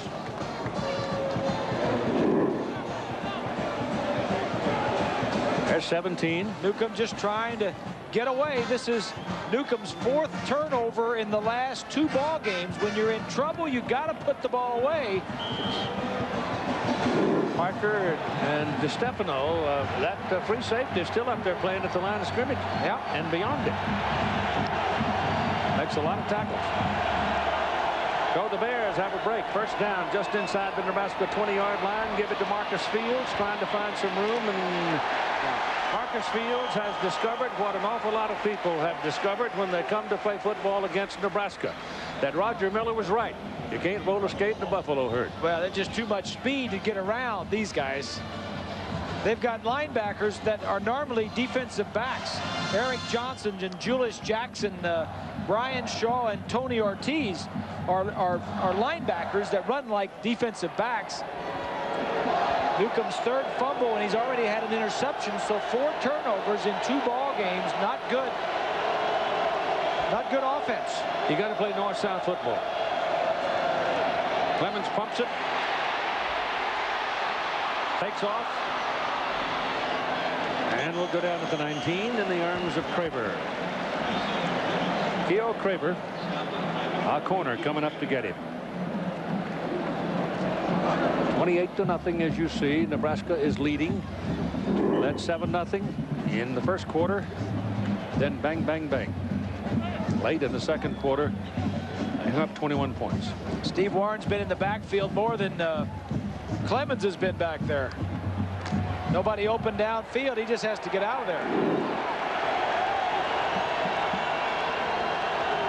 Monty Davenport deep on this side. Davenport had a chance to make a big play earlier in the game and didn't hold on to the ball. He's looking for him, but he is tracked down from behind by Eric Johnson.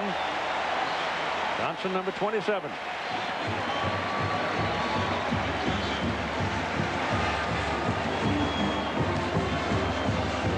But Johnson's main job is to contain the quarterback, and he does a nice job of keeping the quarterback inside. Here he is right here, number 27. Does a nice job of getting him down.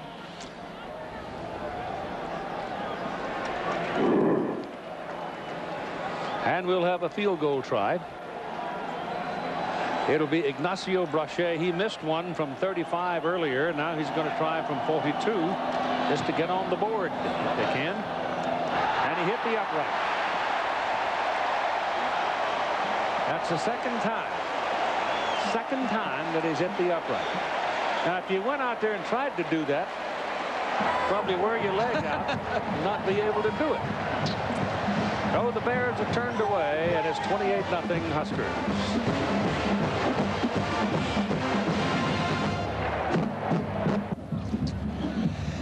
The look of Memorial Stadium has been changed considerably. The outside, as you drive down the highway into town, Cornhusker Highway, doesn't look like a football stadium. It looks like a big fancy building, and it is, because these have been added. There's a media facility that was named today in honor of Donald William Bryant, and he's going to come visit us in a little while. But a lot of that space there are luxury boxes. 42 luxury boxes opened here today at a cost of about $36 million. That gives the Big 12 Conference a total of 319, with more coming next year. So the support of the people of the Big 12 Conference and their willingness to pay for luxury suites is making an enormous difference in a lot of ways. And they didn't only build a nice building, a big building. They built a nice building. It's very comfortable. They did it right in every sense of the word. I think it's the best facility I've ever seen. That's only because you've got your name over here on your facility, your bathroom facility. Private restroom. Only booth I've ever been in where we have a bathroom facility, and they just named it today the Keith Jackson Toilet Facility, dedicated September 11th, 1999. You should thank me. And Bill Byrne, the athletic director here. Ball rolling around inside the 20. Tonight it's primetime college football on ABC. The UCLA Bruins and the Ohio State Buckeyes will have it at the Horseshoe in Columbus. That'll be a good ball game, though the Bruins are without 11 players who have been suspended. And then you've got another one going tonight that's going to be echoing all the rest of the year as well. And that will be in the ACC with Georgia Tech and Florida State. So check your local listings. It's scheduled for 8 Eastern and 5 Pacific on ABC Sports. It's been a long time since Ohio State looked at going 0-2 at the start of a season. Certainly has. It is 3rd down and 15 now. And Bobby Newcomb whistles one. Close. No. Trapped it. Intended for Matt Davison. We're talking about these luxury suites. Texas has 66 and thinking about more. But Texas A&M started it all back in 1948. The Aggies are going to add 20 more next year. So there's a lot of folks having a lot of good fun today in relatively comfortable circumstances in the Big 8 Conference. And well, they should. And it does not involve taxpayer money now. I mean, let's get that out in front. So they pay for themselves. That's a spinner, low line drive going to O'Neal, who's apparently walked off that sore ankle, but he's got a problem right here. Oh, he got a good block and got around the corner. Almost. Not quite. He got up across the 30 when he could have been gone at about the 23-24. Dre Harris tried to pick him a block and get him going, but couldn't do it. 7:50 to go in the 3rd quarter.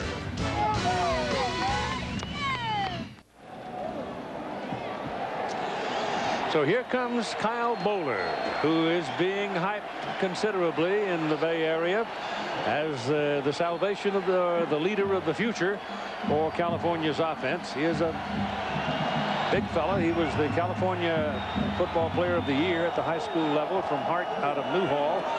And he's very good. Big arm, very accomplished for his age. This is Salim Muhammad trying to sweep in. And like we said a while ago, you're not going to do much east and west against Nebraska. Now, Bowler, Keith, had stupendous numbers, 59 touchdown passes. Only 3 interceptions. Now, those are numbers in high school, so you don't know who he's playing against and all that other stuff. He's playing a pretty good league. Yeah, well, that's pretty good numbers. Yep.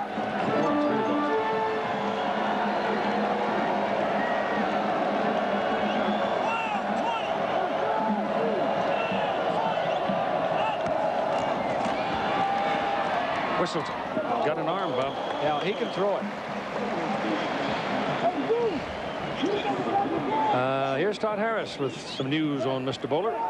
Thank you, Keith. Well, the folks at Cal are hoping that Bowler grows mentally as fast as he did physically. Freshman year of high school, he was about 5'5". By the time he was a senior in high school, he's about 5'11". Freshman year at Cal, he checks in at 6'4". So some rapid growth there. They're hoping the same thing happens up top. Well, he may very well wind up playing at about 6'5" and 230 pounds, too. You know, he's got a big frame. And he is a freshman. Oh, look at this. That, folks, is called seasoning. Carlos Polk took him down. Yeah. That's the 4th sack today by a Nebraska player. And the 1st sack of Bowler. He's got a lot of physical talent, but the mental stuff, just being a freshman, they're going to come out and blitz you. Polk gets right up and beats one of the guys at the line of scrimmage. No chance on that one. And Nick Harris is in to punt. This will be number 6 on the day. Oh, they block it. Penalty flag was thrown just before the snap. Brian Shaw comes in to block it. But let's see about the flag thrown over on the near sideline.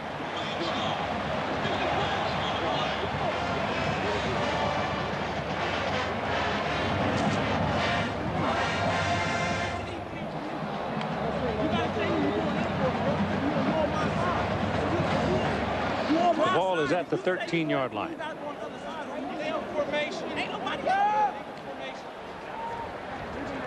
Illegal formation on the kicking team. 6 men on the line of scrimmage. First down. He comes right up the middle. This is Shaw right here, number 46. He's going to come right in, and the two guys in front of him don't touch him. Wow. That's just good coaching by Nebraska. They saw something in the film study. They lined him up properly, and they got the man right up the gut. The easiest place to block a punt from is right up the middle. Eric Crouch is the quarterback now. D'Angelo Evans, the I-back, and up the middle he goes. That's his best run of the day. James Sherman gave him some help and escorted him down to the 6-yard line. This is only the third time that Crouch has been in at quarterback. The other 7 times, Bobby Newcomb has been behind center. But Crouch has been much more productive. The 2 other times he was at quarterback, they scored, and one of the other times he was in, he caught a touchdown pass. Fullback gets it this time, and the big fellow Willie Miller, as the penalty flag goes down, will have about a yard on the carry. Jeff Ronde, who was another of the quarterbacks here, has transferred. He's going down to Nebraska Omaha and try to play down there. That sometimes you get so many people at one position, and sometimes you're better off if you go someplace else. Yeah. It's a holding call against Nebraska. ABC Sports presentation of college football brought to you by the Pontiac Sunfire. Hot set of wheels, money left to burn. National Car Rental. So what are you waiting for? Let's go. And Morgan Stanley Dean Witter. We measure success one investor at a time.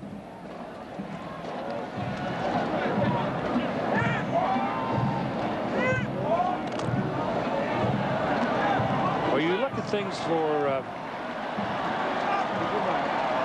the Cornhuskers. They're going to need a lot of depth before this Big 12 season's over, because there's some tough cookies in this conference now, and some who are getting tougher. Quarterback draw didn't do too well there. No, it did not.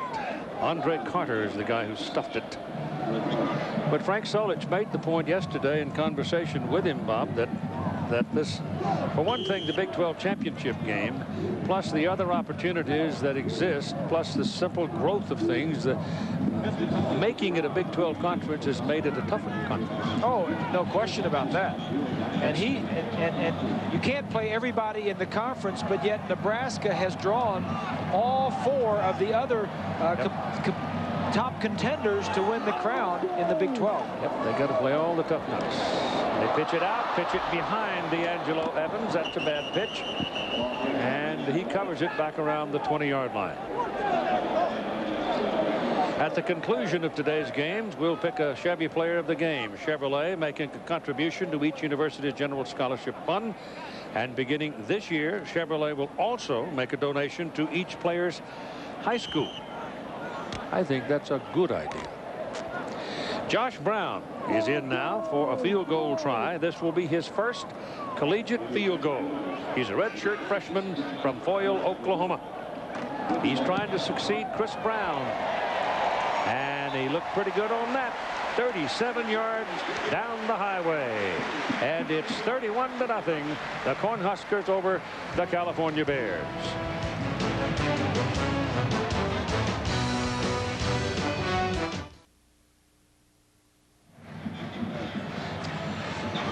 (31-0), the Cornhuskers, and kicking off to Chidi Iwoma and LaShawn Ward. Deltha O'Neill does in fact have a sore ankle and is not out there. Dan Haydenfeld pops it. Well, he's got a leg, doesn't he? Wow. Beyond the field of play it goes. He won't be backing up out of the end zone to make the catch. It'll come out for the 21st down, California. Marcus Fields had a pretty good week last week against Rutgers. He ran for 123 of California's 162 yards on the ground. But today, the yardage on the ground has been small indeed. He has 14 carries in the ball game and only 28 yards.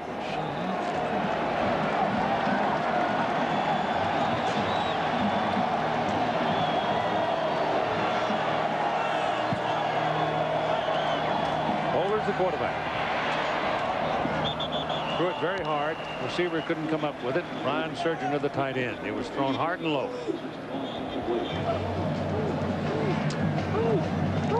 Kyle Bowler's got a gun for an arm, and the word on him is he doesn't move around as well as some other quarterbacks, so he's going to be a pocket passer. But if he gets protection and he knows what he's doing as far as who's blocked and who isn't, he can survive just staying in a pocket. Timeout called by California. They say Bowler only played 1 year of high school quarterback. He was a safety his junior year, and then had that big year. He and Chris Sims, who ended up going to the University of Texas, were commonly considered the 2 top quarterbacks in the country. Talking to Frank Solich and looking at his circumstance now in his 2nd year, following the people he followed, he knows it's tough, and he had this comment about it. When you follow Bob Devaney and the career that he had, you follow Tom, who won more games in 25 years than any coach in college ball in the history of it. You know, the expectations are going to be there. I understand that. I've got no problems with that, and look forward to it. The other part of it is every time he comes out here to the stadium or comes to the office, he sees this massive expanse of glass and steel and luxury boxes and all of that stuff. And you know as well as I do that says win, baby. Yeah, exactly. And he took over a winning program and a very good program that he was a part of for 19 years as an assistant. And before that, a player. There's a penalty flag on the field as LaShawn Ward is working hard and gets out across the 30-yard line. That's a heck of a run. That's a hell of a run for a 7-yard gain.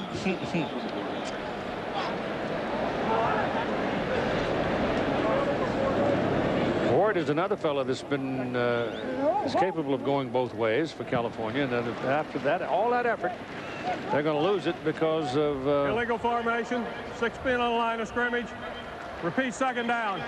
That's the 2nd time that they've been hit with that call, too. I think he outran about half the defense. Just count the red jerseys here. There's Finley, number 19. He misses.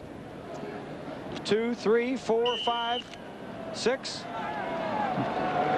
7th one got a piece of him and got him down. That's Brown, of course. That's 10 flags on the Bears for 88 total yards so far today.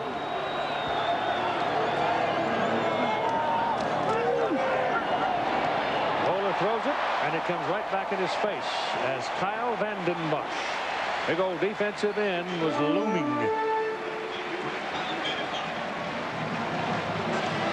Vanden Bosch, we haven't heard much from him today, but it's a little defensive game.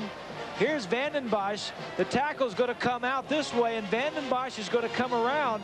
It's a little trick they use to foul up the blocking assignments of the offensive lineman, and that's, geez, that's almost not fair. I mean, geez. Guy that big, they call him the Mad German. He's got about a 3.8 grade point average. Somebody's got to lay a hat on him at least.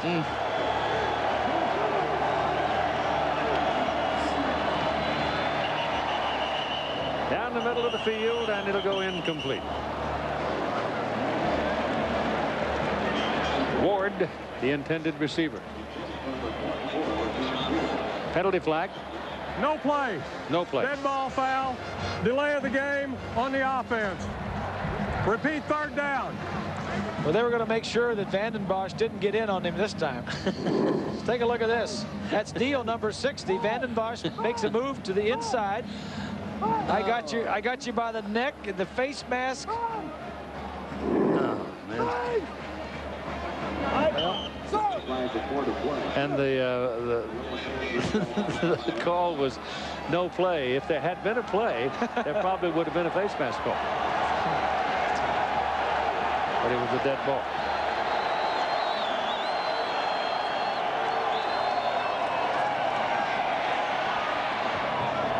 That's going to be picked off. That might go for 6. Ralph Brown down to the 1-yard line. Now they're going to say he hit the chalk at about 3 or 4.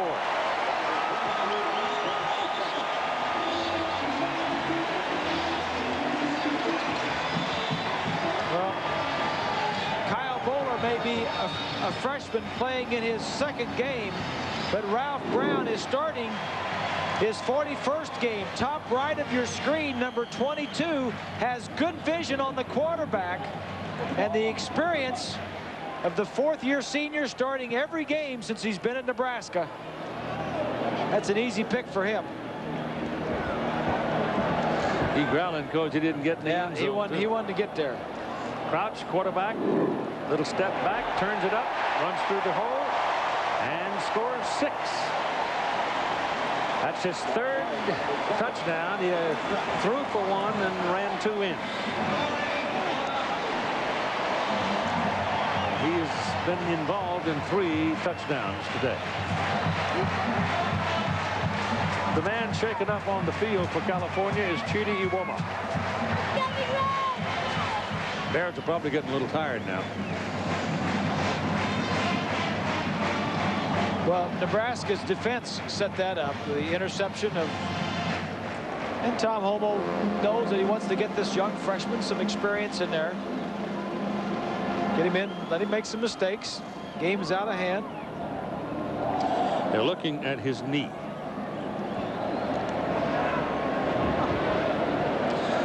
This was an easy run for Crouch, Bob. This is one of his easier ones, right?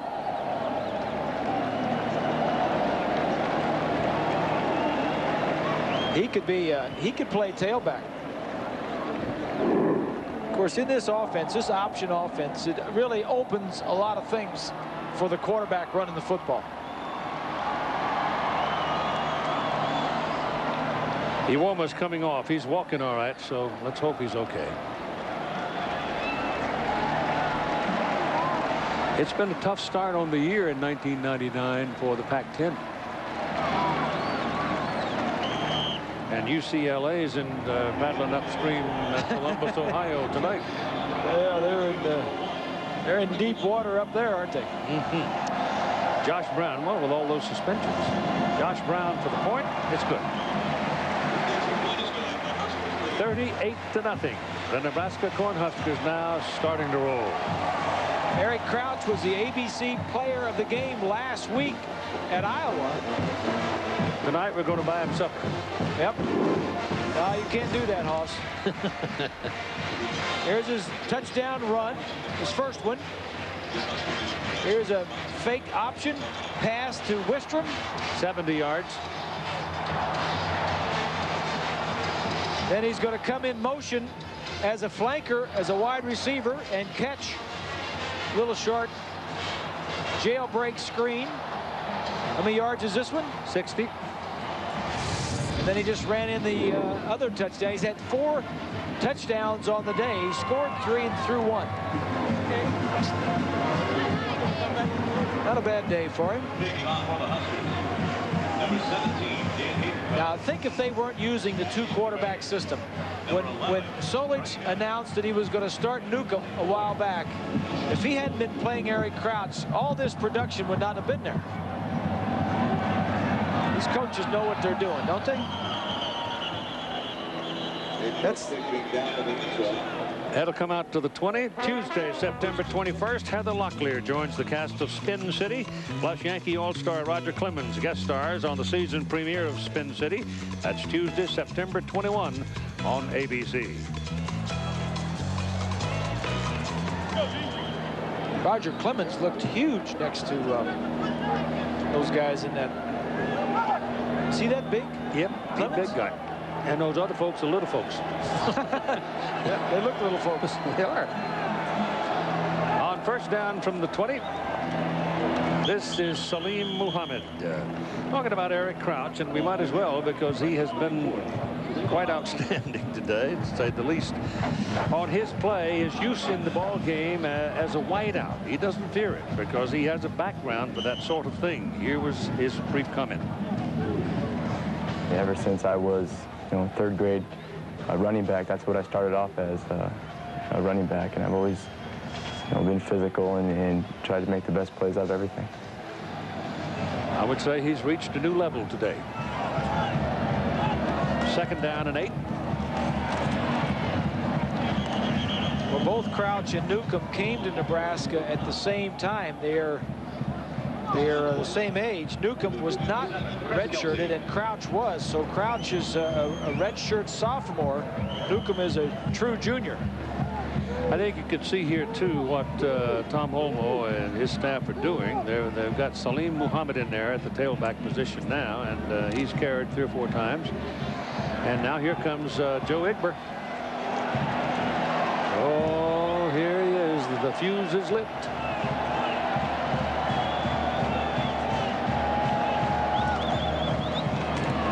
Pow. Almost. He was a half a step from popping out of there, and Jeremy Schlechter got him.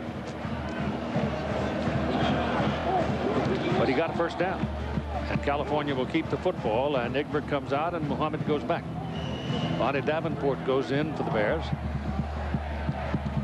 Now Nebraska's beginning to rest some people as well. That is the first down of the half for California. And this is their 4th possession. The first 3, they were 3 plays and out. Second units across the board for the Cornhuskers on defense.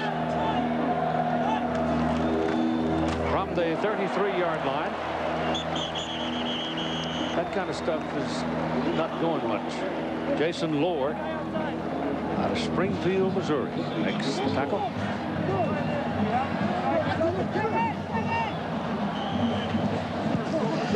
The California Golden Bears, now they drew 33,000 people for Rutgers in their home opener. Last year, Nebraska came to town, and the Bears played them a pretty good ball game, too. They sold the place out for Nebraska. Now California's talking to Michigan for a 5-year deal, 2 games in Berkeley and 3 games in Ann Arbor early in the season. Well, you take a chance when you do that. They'll sell out all 5 of those games. You betcha. That's an incomplete forward pass. Double coverage on Michael Ainsworth, a redshirt freshman who was running under the ball. California's total yards in the first quarter, they had 73. Since that time, with 16 seconds to play in the third quarter, they have gained 43. The Nebraska defense, the black shirts, are back. Charlie McBride has got this group. They'll be back near the top in the national rankings for sure.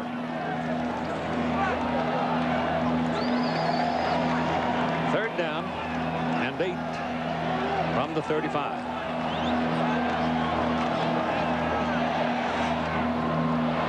This is Ainsworth, and he will have a first down. It's a nice came out. Yeah, nice play by the defensive back there. Didn't get his number. Gross, number 5. Ball came out, and the Huskers jumped all over it. Brian Shaw covered it for Nebraska. It's a good job by the defensive back. Gross, watch him. He's going to get beat, but he's going to catch up. And then he's going to knock the ball out.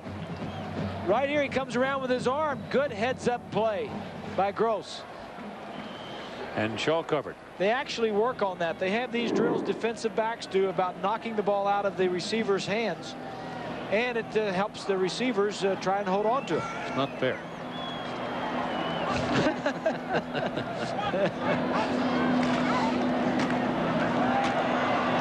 This is Dan Alexander, who has not played much. He had a little bit of a sore knee coming off practice, but he's 245 pounds, and when he gets rolling, he's a load. Third quarter is over. 38-0 Huskers. ABC Sports presentation of college football returns after this message and a word from our ABC stations.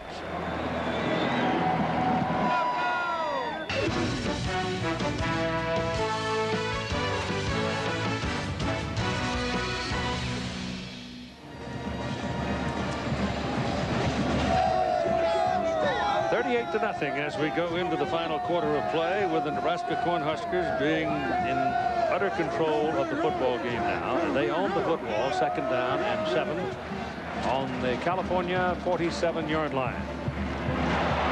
This is Big Dan Alexander rolling for a Husker first down, and here's Todd Harris. Well, a wise football man once said it's the big uglies that win these big games, and in Nebraska, as we all know, they've got plenty of those. But their weight program is designed for both the big men and the finesse men. And Boyd Epley, the director of athletic training, told me he's got these kids in the weight room 3 weeks after their bowl game. They get right after it. Each player is monitored individually to a point that the athlete doesn't complete his program until his card is signed by a supervisor that he witnesses the final rep. So it's serious business here. The final result, dominating football. Keith? And that ball thrown very well and caught by Matt Davison.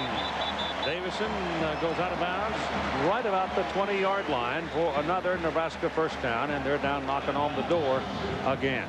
Some of the beneficiaries of that weight room, Keith, are the offensive linemen, as you well know. Well, these wide receivers lift a lot, too, because over the years that I've been coming here, and that's a lot of years, the wingbacks and wideouts on Nebraska football teams block. Yeah. They don't play. There's your offensive line gaining over 100 pounds in the bench press from the time they get there to the time they are right here, right now. Let's catch up on late news from New York. John Saunders. Keith, the Win Your Way Burger King update. A great game between Purdue and Notre Dame. Jarius Jackson 4 of 5 for 57 yards on this drive. Here to Bobby Brown. They cap it with the extra point. Take a 23-22 lead. Still in the 3rd quarter. Keith. Wow, that's hard stuff. You realize who I'm sitting by, John. Hail, hail to old Purdue. He's in trouble because he's got to go to Denver and watch his young'un make his first start in the National Football League on Monday, and now you're telling him his Boilers are down by a point. That's right. Oh, Dead me. ball. False start on the offense. 5-yard penalty. Still 2nd down. Got to wiggle along the line from Damian Bauman.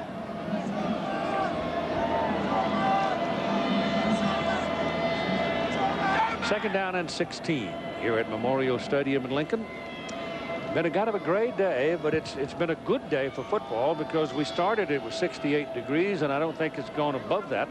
And there is going to be some rain later, but it's certainly more comfortable for everybody at 68 degrees than it might have been at 88, which is kind of where it's been on many days immediately in front of the game.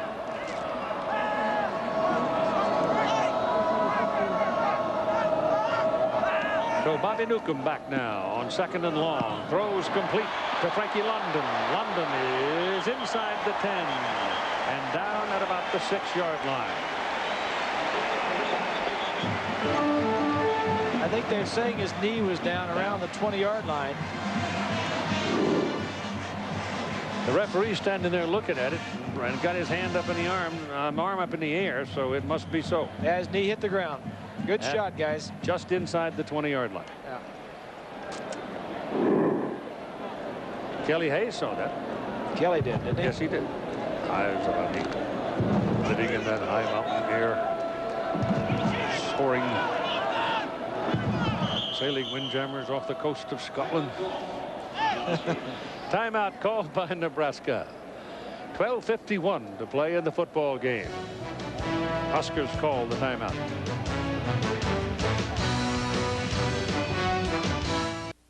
I want you to talk to him about getting.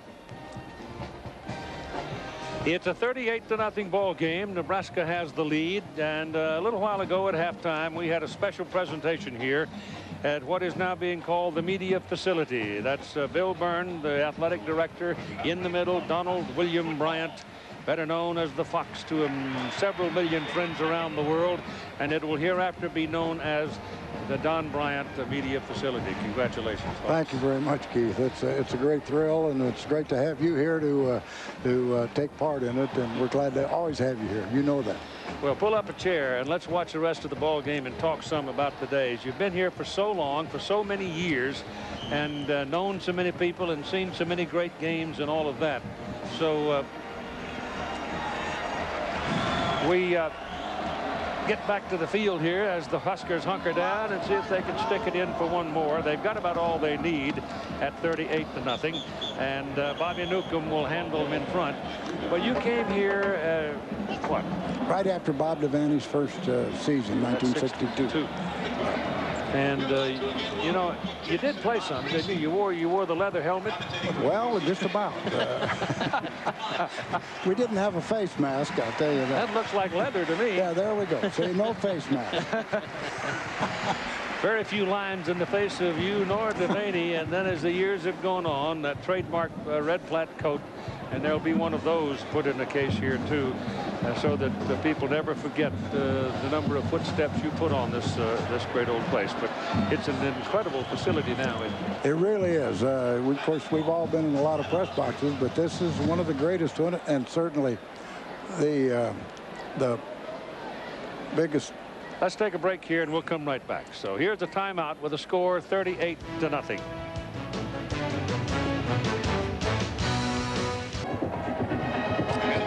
It'll be 4th down and 8 for the Nebraska Cornhuskers as they come back to the ball, and there's somebody having a good time. If it rains, though, there'll be a mess. 4th and 8. Bobby Newcomb sets him up.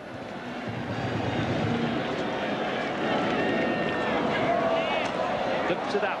Goes to Alexander. And he stopped short of his first down. Making the play is Damian Marzette.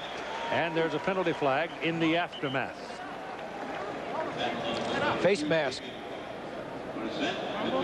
So if that's the case, then it'll be against California. And Sanyiko is the one who's walking around feeling badly about it. Arguing a little bit, not much.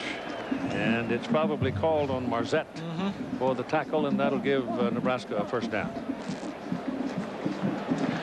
We're getting down here in territory for a memory for both of us, Don Bryant, when we're down in Norman, Oklahoma, 1979, when the Huskers are in a tough one against a tough Oklahoma team, and they laid the ball on the ground, and a big old guard named Randy Schlersner picked it up and ran it in for a touchdown. That's right, the old fumble-rooski. The Ooski business, you know, when Bobby Bowden used it at Clemson in a game, everybody sort of had the feeling that it was invented back there, but it wasn't. It came. Tom found those plays from some high school. High school coach had used it. He saw it on film when he was recruiting, looking at recruiting film.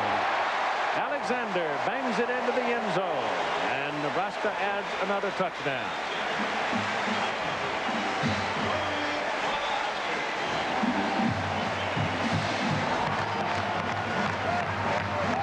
What's your sense of this football team?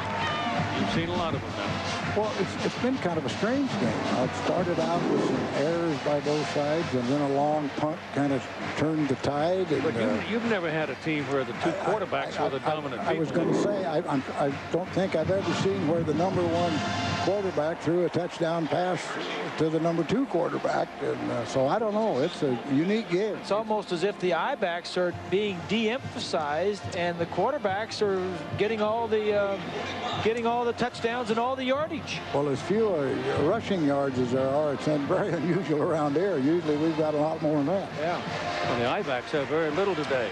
45-0 now, and let's go back to that story we were talking about in '79 when Tom Osborne, who though conservative perhaps in his appearance and his behavior, was a riverboat gambler when it came to coaching offensive football. And there's big old Randy Schlersner, the guard, picking up the loose ball and slamming it in. But despite the play, Oklahoma won the game 17-14. Yeah, we did. We could have run it one more time, maybe. Is it the legend that makes it so, or is it really true that 71 Oklahoma-Nebraska game was the best of them all? Well, for me personally, it's the most exciting game I was ever around, and I think it's because we were 1, they were 2, and in a game like that, you expect to get a great game, and we all got it. I mean, they were a tremendous bunch of kids that played at Oklahoma, and our kids were good, and it was just 2 fine football teams that produced a great national championship at that point game, and that's always been my favorite. And ball kicked out of bounds. There'll be a penalty on it. What is it now? You were the marketing guy. You were the salesman. You were the creator. Is there such a thing to be considered as a Nebraska mystique? Well, I think there is from the standpoint of, if you look back in the 20s and the 30s and the Depression years, the people in Nebraska loved the university, loved the athletic department, the football team. But it's been the only major school, the major sports attraction in the state for generations, and everybody wanted their kids to grow up and go to the University of Nebraska and be a Cornhusker, and I think all that plays into it through the years. Kind of interesting that in this particular game, though the game is out of hand as far as the Golden Bears are concerned, but California knows been playing football 117 years and Nebraska 109 years. So these are two old whiteheads when it comes to college football, and represent a lot of things, because there's as much talk on both these campuses about academics, I think, as there is about athletics. That's right. It's stressed here, and I'm sure it's stressed out there. That's a great educational institution, and we sure think this is too. And I've got great affection for California. At the end of the war there in '46, I was out in California in the Frisco area, and got to see the Golden Bears, Pappy Waldorf and Jackie Jensen, and I learned to love that California alma mater song. You know, did Jackie Jensen in 1966, when we got the package back at ABC, and I went down to do a Duke Clemson game, Jackie Jensen was my color man. Yeah. Good guy. Gone on to great fame as a home run hitter for the Red Sox. Player, good football player. Well, your sense then is that even though Frank Solich knows that he's facing a turnover one of these years in his coaching staff, because of some of these, George and Milton and Charlie, one of these days are going to go fishing. That's right. About that time. Their hair is turning gray. And there'll be some turnover, but the stability of the coaching staff speaks well for the whole program. I think that's been a key factor through the years. The Devaney's guys and Tom's, and it's helped. No doubt about it. Well, Bob Devaney came here after having ridden the rails and gone to the South and made a little money and gotten a couple of bare-knuckle jobs to eat supper and traveling up and down, and finally landed here at Nebraska after a stint at Wyoming and started the whole thing. Don Bryant was very much a part of it, and over the years made 100 million friends, and we're proud that they're going to put your name on the wall here. Well, thank you very much, Keith. Don, I got to ask you before you go, there's another name on the wall back here. I mean, tell us about this back here, this name back here. Well, we have this new, I only had one responsibility, and that was to keep Keith Jackson and you happy. Yeah. And I have no other power here anymore. So the name's on the John right behind us. When we had a new John put in here, and it's the Keith Jackson relief station. Okay. Oh boy. 45-0. Nebraska has this one put away.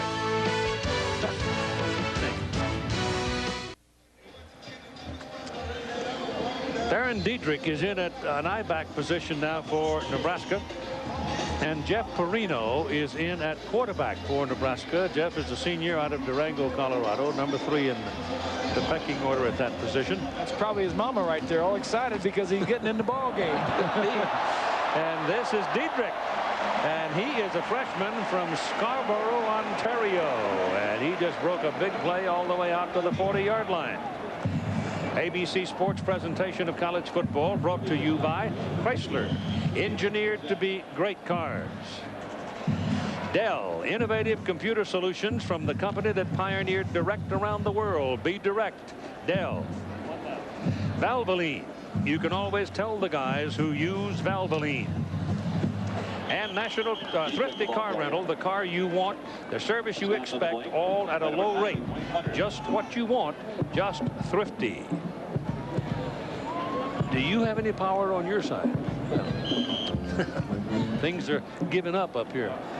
I think one of the reasons Diedrich is in the ball game, Keith, is because Buckhalter, who was the number 3 running back and actually started 8 ball games last year at I-back, was suspended for this ball game only for missing 3 days of practice this week.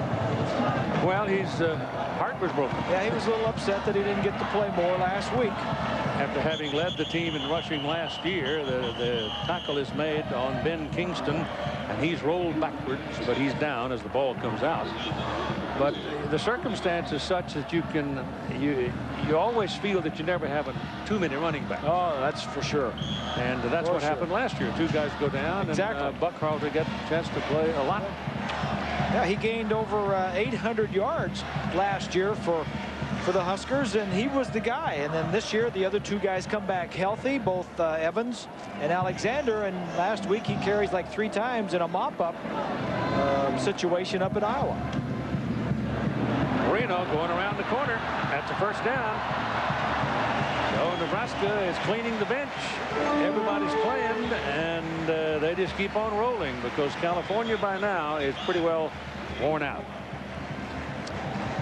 Well, let's go back to our Dell Game Solutions now. As we started, well, Nebraska, we said that they throw to set up the run, and they've done that very nicely. They've thrown 2 long touchdown passes and defensively forced the young quarterbacks for Cal to win it, and they only have 99 yards passing. This is the 2nd straight shutout for Nebraska's defense. They still have not allowed anybody to score on them this year. Bears still got some spunk in them, though, as Dietrich tries to wiggle off the left side, and they jump in and take him down. You know, as good as the quarterbacks have looked for Solich and the Huskers, I think there is some concern about the I-backs and the running backs. They're not getting the yards that this offense is set up for them to get. I mean, Evans has not come back from the injuries. He's not gained a lot of yardage. I mean, the quarterbacks are getting the yardage, are getting the plays, but it's not the I-backs, and this is where the system is set up for them. Ball's loose. And they're going to call him down right there. Trouble on the play. Going out of bounds. They've outscored their opponents, but the 2 opponents that they have played, the offenses for both Cal and Iowa were near the bottom offensively in all of Division I football last year. They were at least, I think Iowa was 106th offensively and Cal was 102nd. So I think and Nebraska has what, Southern Miss up next, I believe. Yeah. We tested a little bit more against them. Southern Miss walloped Tulane in their opening game, scored 48 points on them. Yeah. Tomorrow on ABC Sports, one of golf's great events and one of golf's great players, Tom Watson, the senior PGA, I'll get it right, debut in the Comfort Classic for Tom, being played in the shadows of the Brickyard at Indianapolis. That'll be live at 3 Eastern time on ABC Sports. There were 5 of them at 66 under, and one of the 5 was Tom Watson. His opening. 66. 66. You said 66 under. That'd be a hell of a round. It certainly would. Yeah, shot 66. Hale Irwin is not in it, but they'll be bumping heads next week. There's a high hanging punt, trying to kill it deep. He bounces on the 5, and they'll put it down inside the 10. Aaron Galladay coming down. A little golf out here yesterday. Who is this? That's my partner. That's a bad swing. That's what that is. That's a pull left. It's a pull left. That's a push right. That's a push right. No, it's hooking in. It hooked in. Yeah. This is what happens when you hit it off the field turf now, because some of this stuff, I understand, in some driving ranges, they're using this material. You can't hurt this stuff. Because the ball just sits there and you whack it. You don't take a divot. You get a little sand pop up, and that's it. I'm very impressed with this field, Keith. This stuff, you know, you put this stuff inside the dome stadiums, and I think the players all around the league, in college and pros and everybody, would be very happy with this. Well, if it means reducing injuries and burns and all of that kind of stuff, I'm all for it. Yeah. But we have had some injuries today. But that may very well come from the fact it's big, fast people running into each other, too. 2nd down and 7 now with 6 minutes and 24 seconds to play for California. The Bears will have a week off to lick their wounds and try to pull things back together in a little tighter knot with a record of 1-1. And then they will be playing Arizona State, which is a pretty good team out west. And here's what Nebraska has next week. Going down to Missouri, and historically the Cornhuskers have had a lot of misery down in Columbia. Well, they have to go to Missouri, to Texas, and at Colorado. And they have Kansas State and A&M both at home here. Maybe the only 6-0 game Nebraska's had in the last half-century was played in Columbia, Missouri a few years ago. And I think it might have been against Al Onofrio's team.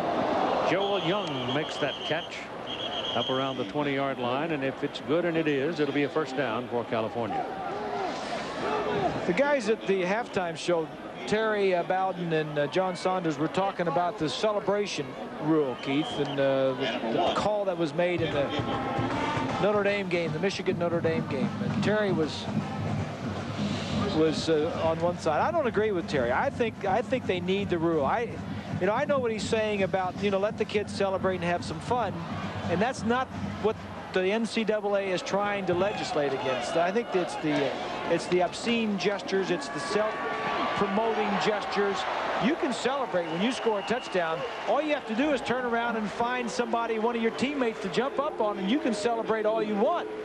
But this act of showing off and drawing attention to yourself with the crowd or intimidating the opposing player, there's no place in college football. There's a definite difference, and you don't have to be very smart to see it. Big difference between celebrating and showboating. Yeah. And I agree with you. Showboating has no place in the game. When you're out there, you do the best you can on a given day, and some days it's not very good. And you don't deserve to have some smart aleck shaking his finger in your face and showing off at your expense. And I just, I'm all for keeping the enthusiasm in the game and celebrating, letting the kid be happy and show it. Just show it with the rest of your teammates. Don't try and be a hot dog. I mean, when you run in that end zone and you start high-fiving and doing fancy dances and all that other strutting and all that other stuff, you're turning your back on 10 other teammates that helped you get in that end zone. Right. Joseph Etchema, number 18, in the ball game now, as California's letting everybody get a chance to play some. And Kyle Bowler will go down, sacked behind the 15-yard line, and that is the 5th time the California quarterback has been sacked in the game. And it's Randy Stella, the guy who was returning kicks a while ago, who made that sack. So the depth of Nebraska is still here. 34 just gets around the fullback there trying to block him. That was just poor execution. They had 5 sacks against Cal last week and 5 more this week. They were the worst protecting their quarterback in the Pac-10 last year. Nick Harris runs it back to the 40-yard line, and the ball hits the ground. California covers it. There will be a penalty flag on the field. He had to give him 2 yards room to catch the ball. Well, his own man hit him.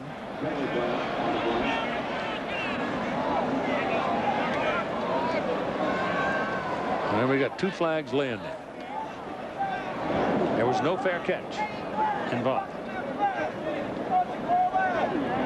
5-yard buffer zone violation, 5-yard penalty, first down. So the rules say you got to give him 2 yards clearance to catch the ball, and they didn't.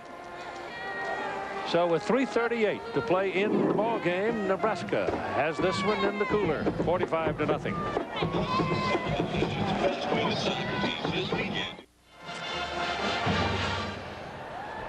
Sunday on ESPN, the season opener of Sunday Night Football, and guess what? It features the Cleveland Browns return to the National Football League, facing Cordell Stewart and the Pittsburgh Steelers, an old rivalry revived. And then Monday night on ABC, Terrell Davis and the 2-man defending Super Bowl champion Denver Broncos will battle the Miami Dolphins. 30th anniversary season of Monday Night Football at 9 Eastern Time on ABC Sports. And my partner Bob Greasy is going off to Denver to watch the game. Oh, I wonder why. I got some connections on both sides, and I can't get anybody to give me any information. I got Jimmy Johnson. He thinks I'm, you know, got some affiliation with the Broncos. He won't talk to me. And I got Brian, my son. He's starting for the Broncos. He thinks I'm a Dolphin fan, so he won't tell me anything either. So I don't know any more than anybody else. Do you have to buy your own ticket?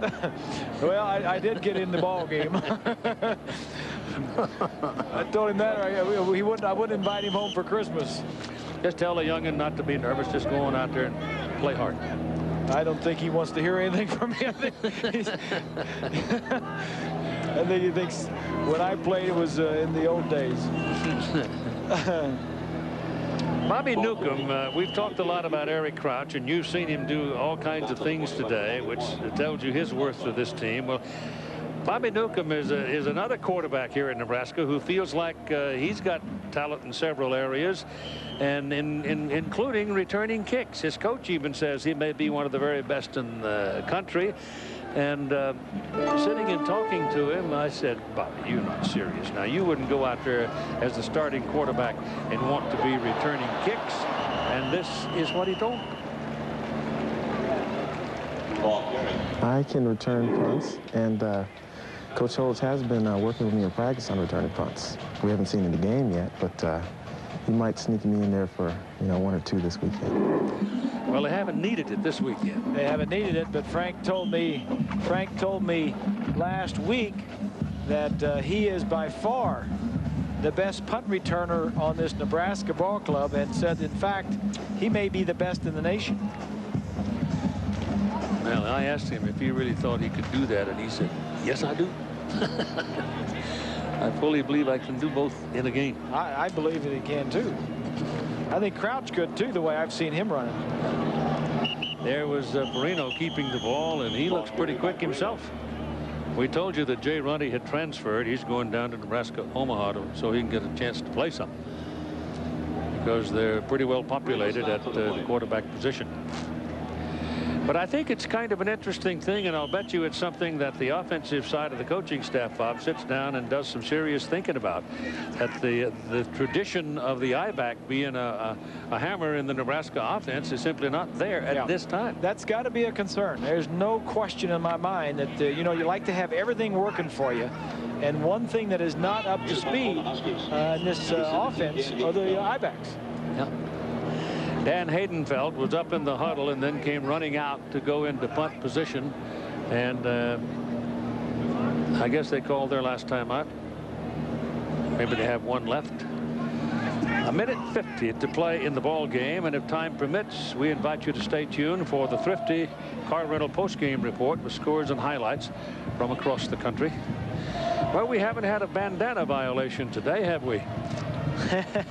I thought I saw somebody blowing their nose on one, but I guess that's legal. But you know, I'm glad we didn't see that, because you would have you would have stood up and got on your high horse. You're talking about the rules committee looking for something to do. Now, I kind of thought that was looking for something to do, the bandana rule. There you go. There's a bandana. Yep. You can't see it once he puts his helmet on. Not supposed to see it. You can. That's the new kind of a bandana. Yeah.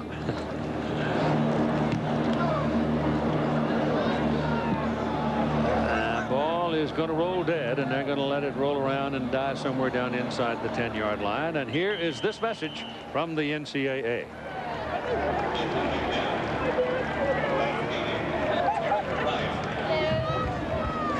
Was that really on?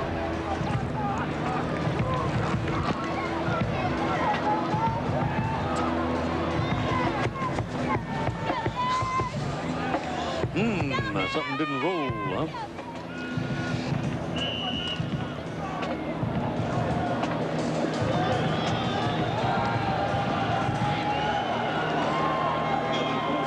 Ball is on the 9-yard line for California now. It's simply a matter, it has been for the whole fourth quarter, running out the clock and playing the game to its end. And both coaches' staff playing everybody they can to get him in the ball game and let him get a feel of playing a football game. Now we can tell you that today's Chevrolet players of the game are Andre Carter for California. Andre had 8 tackles and 2 sacks today from his defensive end position for the Bears. And Eric Crouch for Nebraska, who ran for 21 yards and 2 touchdowns, who passed for 102 yards and a touchdown, and caught a pass for 60 yards and a touchdown. And in recognition of their efforts, Chevrolet will make a $1,000 contribution to each university's general scholarship fund. And beginning this year, Chevrolet also donates $1,000 to the high schools of the 2 players. For Andre Carter, it's Oak Grove High School in San Jose, California. And for Eric Crouch, Millard North in Omaha, Nebraska. Ball carried by number 29. Well, Eric did not win the starting quarterback job, but he has won the Player of the Week 2 weeks in a row. How about that? Way to go, Eric. That tells you something, doesn't it? Yep. Nebraska has played 83 players. California 53. They didn't bring as many, obviously.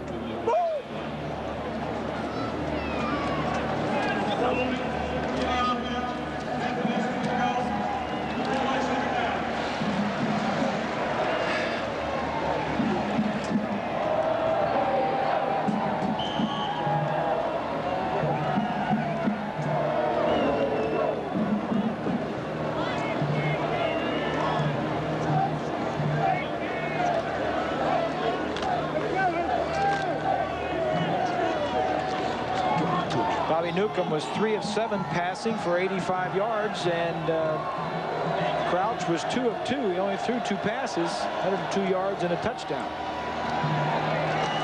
So that's the quarterback comparison for the Huskers.